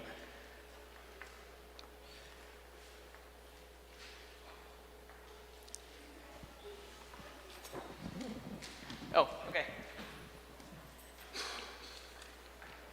Ashlishya vapadaраtam pinastu mam adarshanan marmahatam karotu va yatha tatha va vidadatulam pato mat prananatastu saivana para. Let Krishna tightly embrace this maidservant who has fallen at his lotus feet, or let him trample me or break my heart by never being visible to me. He is, what is that word? A debauchee after all, and can do whatever he likes, but still he alone and no one else is the worshipable Lord of my heart. Thank you. So, what I want to do is kind of call to attention the sense of these verses. Do you kind of notice how both of these, I mean, if you look at the word-by-word translation, which you don't have, I know, but in that verse by Prahlad Maharaj, there's a word, there it is, villajo, right? That second line, first word. In the word-for-word translation, Srila Prabhupada translate that as without shame. So Prahlad Maharaj, without shame, would go about and imitate the pastimes of the Lord. He would call out in anxiety. These things are actually quite abnormal for just a normal person that we see from a day-to-day perspective to do. Sharing these kinds of things is actually quite vulnerable in terms of showing where Prahlad Maharaj's senses lay. Just out there, completely out there. And knowing Prahlad Maharaj's story, we know fully well that just he had needed to have complete and unshakable faith with the Supreme Lord in order to be protected by him. And it's not like it was very easy for Prahlad Maharaj, but there was just a lot of sense of just needing to be vulnerable. This vulnerability was setting the stage for this intimacy. It's not that Prahlad Maharaj would be able to just automatically receive these gifts from the Supreme Lord. There needs to be some sort of relationship already there. Furthermore, if you look at Chaitanya Mahaprabhu's Shikshashtakam, this last verse, that also is extremely vulnerable. Chaitanya Mahaprabhu expresses just how vulnerable he is with the Supreme Personality of Godhead. He can break me. That's not something that I want anybody to do with me. Like, just break me. He can do with me whatever he wants. That's extremely vulnerable. But we know fully well of Chaitanya Mahaprabhu's relationship with himself, I guess, the Supreme Lord, that it's of extreme devotion. So, if you take a look at Bhaktivinoda Thakur's Bhajana Rahasya, this book, it starts explaining how each of the verses of Shikshashtakam tie back to each of the levels of faith. And being the last verse of the Shikshashtakam, we know that through the Bhajana Rahasya, that this verse actually ties right back into this last level of faith, prema. Specifically, awakening of love, as one of the definitions is given in the Chaitanya Charitamrita. So it's only at this stage can we see that this level of vulnerability is required to be able to get to this level of, to have this level of faith, to have this relationship, this depth of relationship with the Supreme Lord. So, what I want you guys to do for the last minute, and just kind of to summarize and close up the discussion, is write for a full minute. Whatever comes to mind, don't stop, about these two verses in our discussion and whatever's come up today. You have that whole second half of that paper to do so. 1 full minute. Whatever comes to mind. Even if you have to write blah, blah, blah while you're thinking. Just keep writing.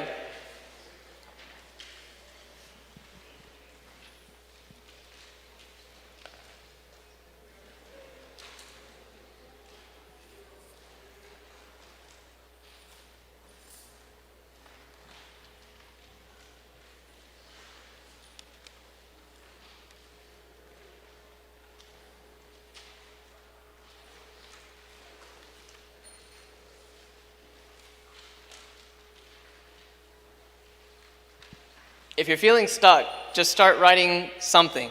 Hello, my name is Rajiv, I'm sitting in class. And then eventually you'll start thinking of something to start writing.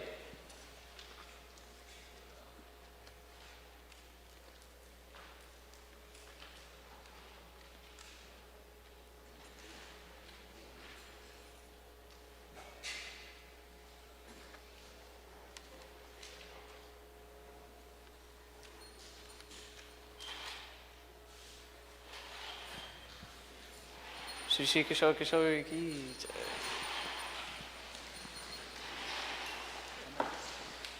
Govindaya ki jai, Shri Jagannath Baladev Sri Bhagwan ki jai.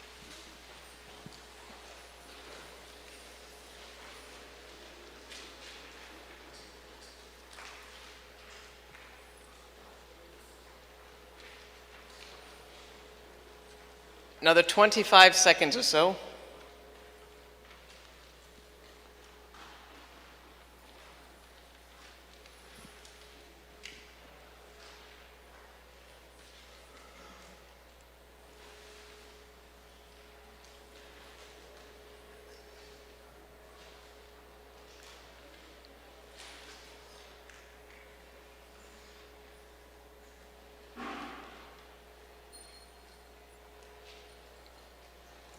All right, so wherever you got to is perfectly fine. Whatever sentence, just finish up your sentence, whatever thought you're on. And let's close up the discussion just for today, because tomorrow we'll build off what we talked about today, and we'll be working on something else tomorrow. So, how'd it go today? What you write about? Anything interesting that kind of came out of today's discussions? Stuff like that. Just raise your hand, feel free to share. Even if you have a word or something, that's great. Anything you want to share about today? Or if you have any questions, that's fine too. Yeah.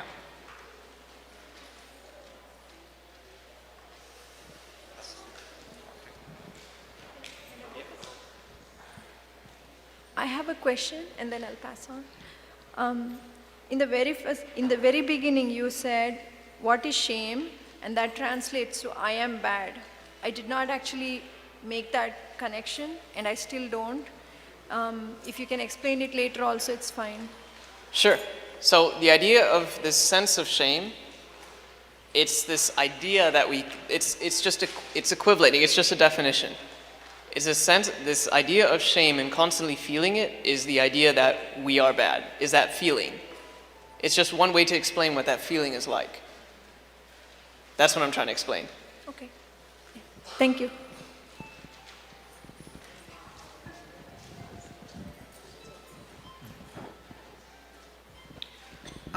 By reading both the verses together, I was able to make connection, the topic you talk about, shame and vulnerability, because Prahlad Maharaj is feeling very free here, you know, like he was able to give up his shyness and he's feeling jubilant, and I felt he's feeling freedom because of the second Sikshaktam 8 verse, that he is fully feeling dependent, and in that dependency he is feeling freedom.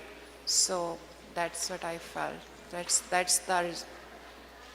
Great. That's we can gain. Thank you. Maybe two more people just because of time.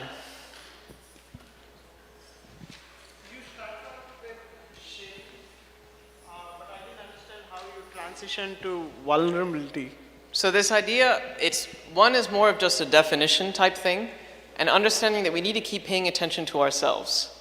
So this idea of paying attention to ourselves lead to the sense of vulnerability, because if we keep pushing something under the rug, we keep thinking we don't need to pay attention to it at all, that something isn't worth paying attention to, that it isn't a sense that we need to share it. Without sharing this sense of shame, we're not going to learn from it, we're not going to be able to grow from it. Being able to do so requires vulnerability. So you asked me to summarize the thoughts Sure, at yeah. the end of the class. So vulnerability, the way I understood vulnerability based on the discussion is having an open heart and being honest with both oneself and with our spiritual master. Sure. And being naked in our thoughts, in our feelings. So this is what basically I understood. Is that in line with what you were saying? This isn't a discussion for everybody to learn. Okay. So that sounds fine with me. All right, one more person, just so we can set up for the yagya that's happening afterwards.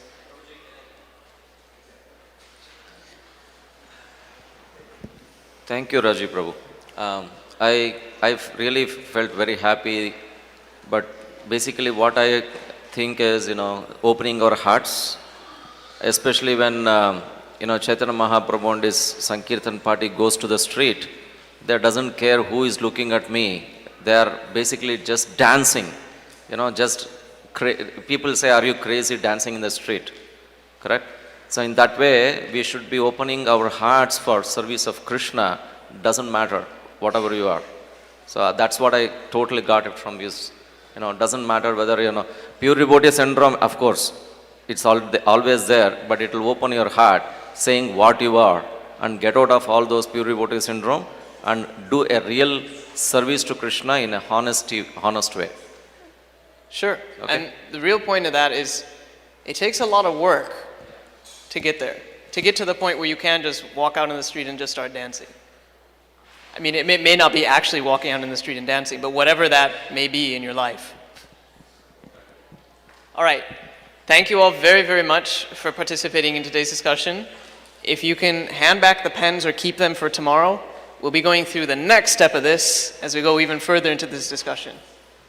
All right, as we need to set up, I think we need to move out of this area. So if everybody can clear this area so we can set up for the yagya.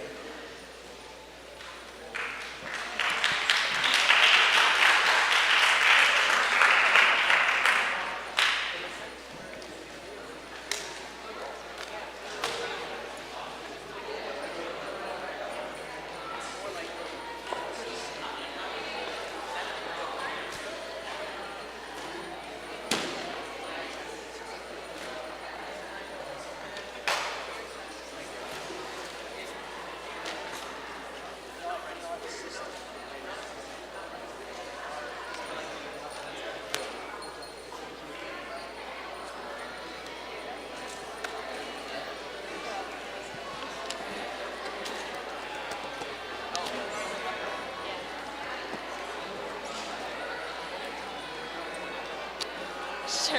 I don't know how it has to fail.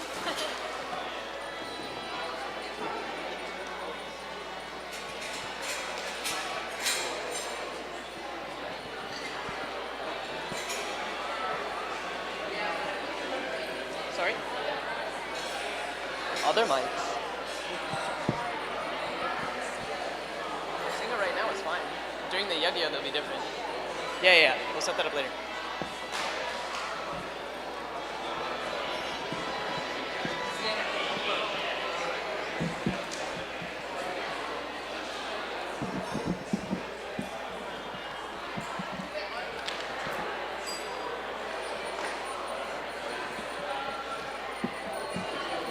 Hare Krishna.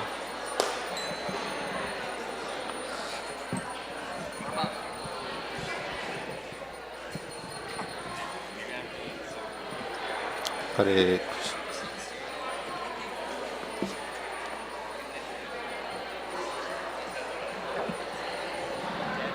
It's not tight? Yeah, loosen it, loosen it. I want to push this up. I think it's closer. Yeah, it's loose. You want to make it tight? Oh no, put This one? Okay, okay, loose. Okay, okay, that's good. Hare Krishna. Okay. I want to make it so people can get sit, you know. I want to put it close so people can sit here. Hare Krishna. Can you tie this up here?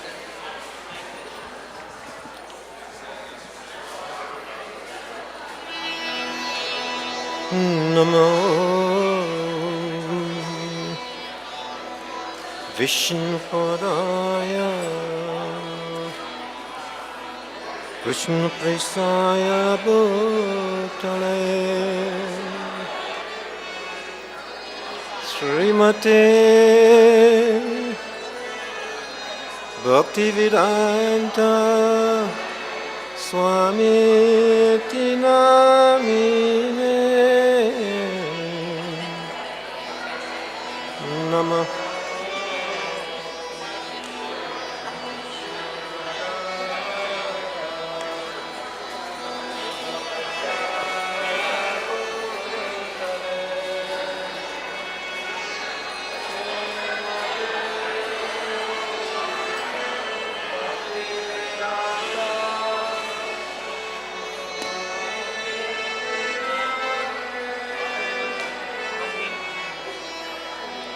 Namaste Saraswati Deve Gauravani Pracharine Nirvishesha Sunyavadi Pasketa Desatarine Namaste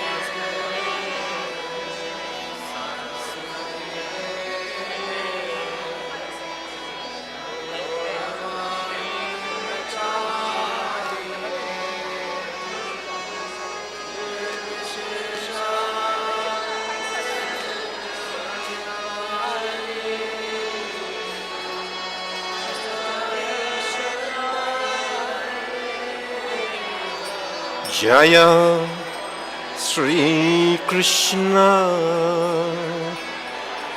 Chaitanya Prabhu Nityananda Sri Advaita Gadada Sri Vasari Gaura Bhakta Vrinda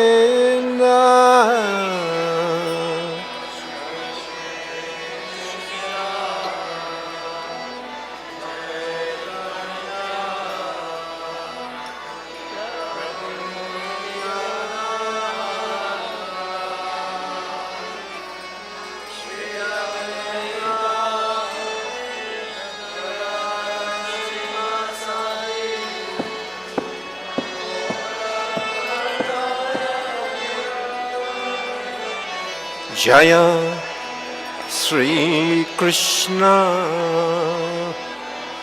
Chaitanya Prabhu Nityananda Sri Advaita Gadada Sri Vasari Gaura Bhakta Vrinda Jaya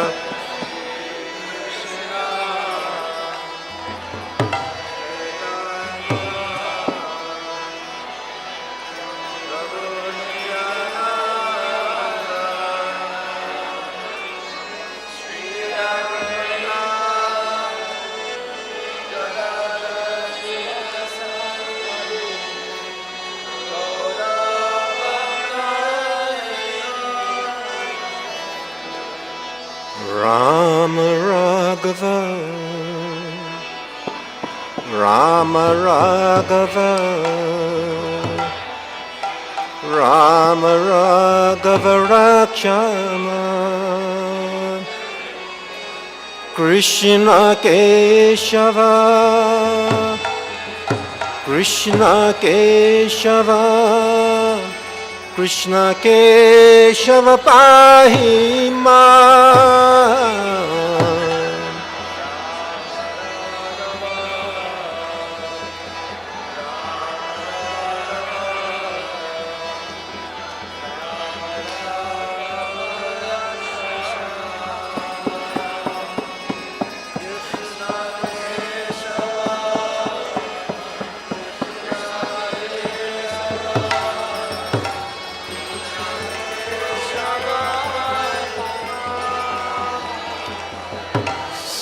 So the title of this Bhajanam Kirtan is Krishna's protection.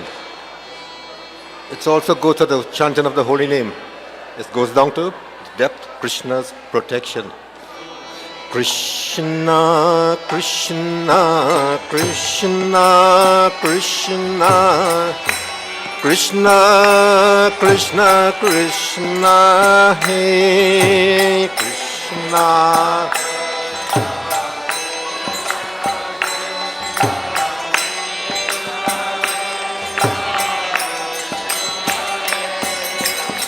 Krishna, Krishna, Krishna, Krishna, Krishna, Krishna, Krishna, Hey.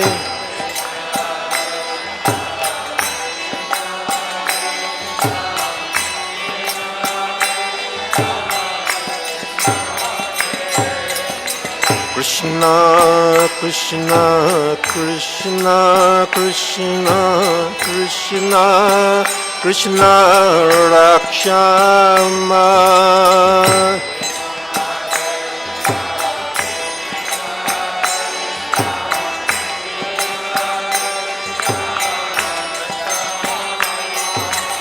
Krishna, Krishna, Krishna, Krishna, Krishna, Krishna, Pahi Ma.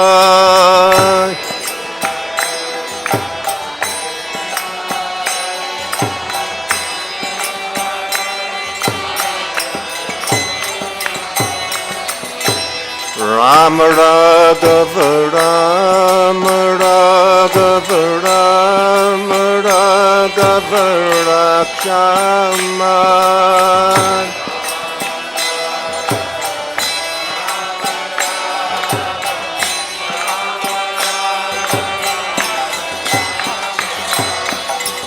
Krishna Keshava, Krishna Keshava, Krishna Keshava Pahi Ma.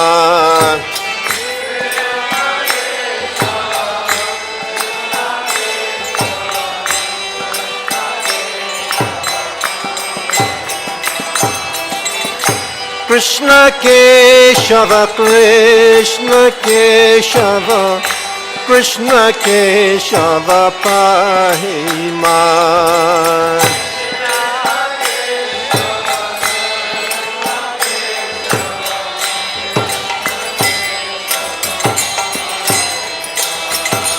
Krishna, Krishna, Krishna, Krishna, Krishna, Krishna, Krishna, Hey.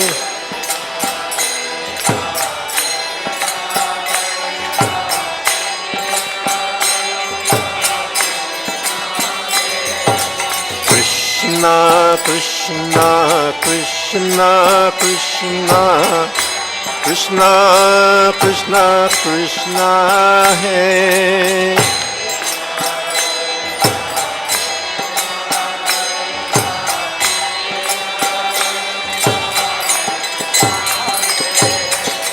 Hare Krishna, Hare Krishna, Krishna Krishna, Hare Hare, Hare Ram, Ram Ram, Hare Hare, Hare Krishna.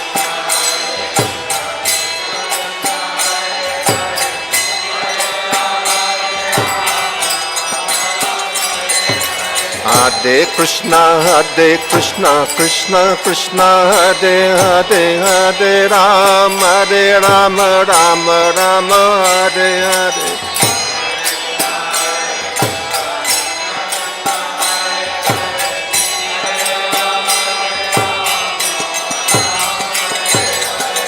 Hare Krishna, Krishna Krishna, Hare Hare, Hare Rama, Rama, Hare Hare.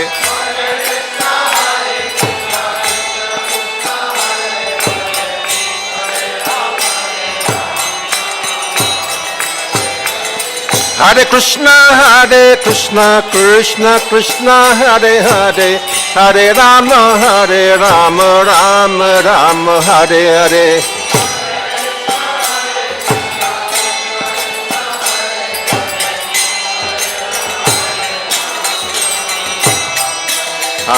Hare Krishna, Krishna Krishna, Hare Hare, Hare Rama, Rama, Hare Hare, Hare Krishna.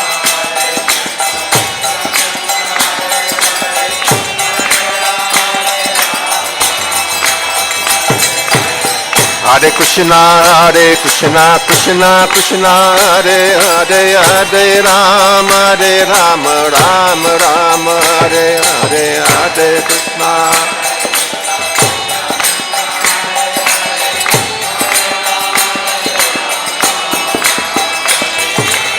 Hare Krishna, Krishna Krishna, Hare Hare, Hare Rama, Rama, Hare Hare.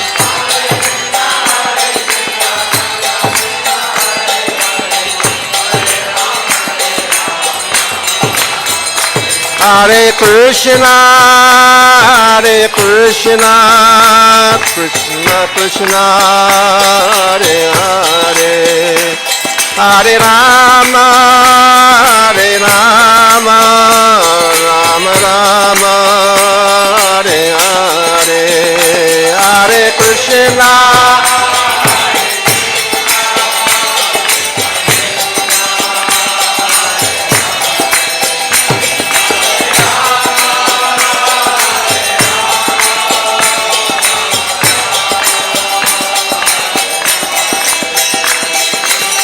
Hare Krishna, Krishna Krishna, Hare Hare, Hare Rama, Rama, Hare Hare, Hare Krishna.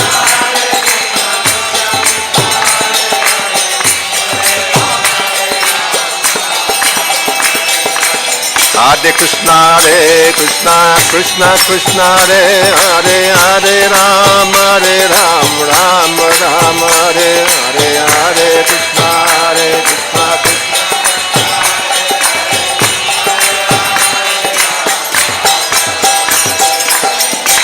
Krishna. Hare Krishna, Krishna Krishna, Hare Hare, Hare Rama, Rama, Hare Hare.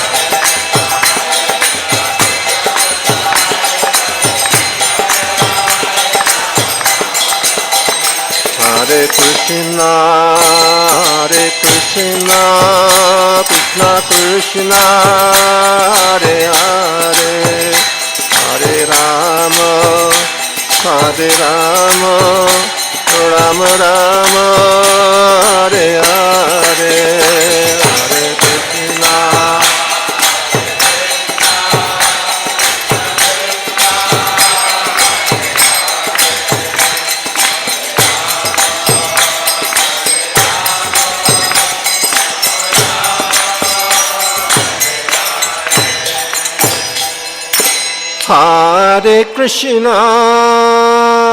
Hare Krishna, Krishna Krishna, Hare Hare, Hare Rama, Rama, Hare Hare, Hare Krishna.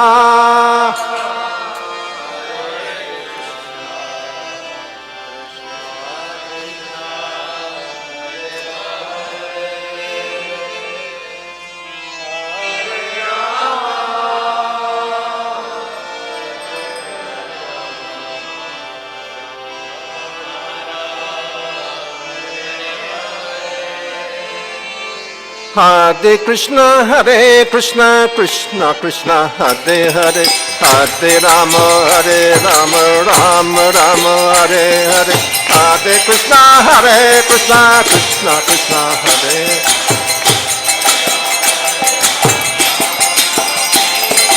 Hare Krishna, Krishna Krishna, Hare Hare, Hare Rama, Rama Hare Hare, Hare.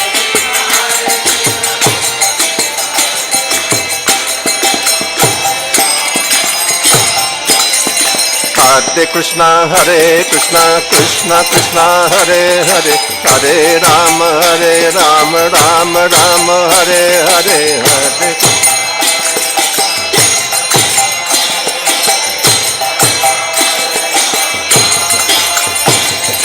Hare Krishna, Krishna Krishna, Hare Hare, Hare Rama, Rama Hare Hare, Hare Krishna.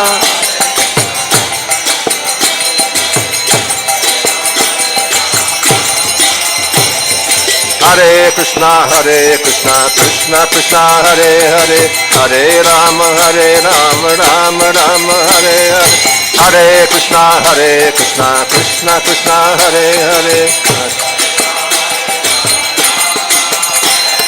Hare Krishna, Krishna Krishna, Hare Hare, Hare Rama, Rama Hare Hare, Hare Krishna, Hare.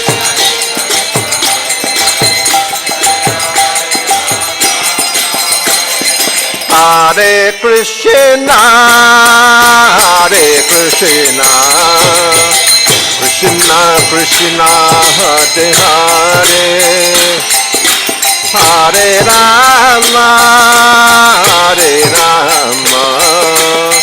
Rama Rama, Hare Hare, Hare Krishna.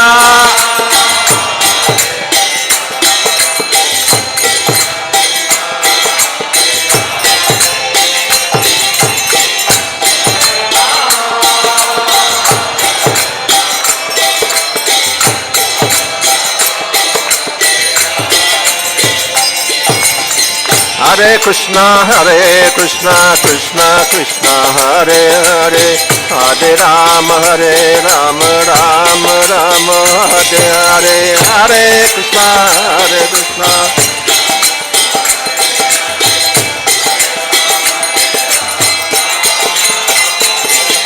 Hare Krishna, Krishna Krishna, Hare Hare, Hare Rama, Rama Hare Hare.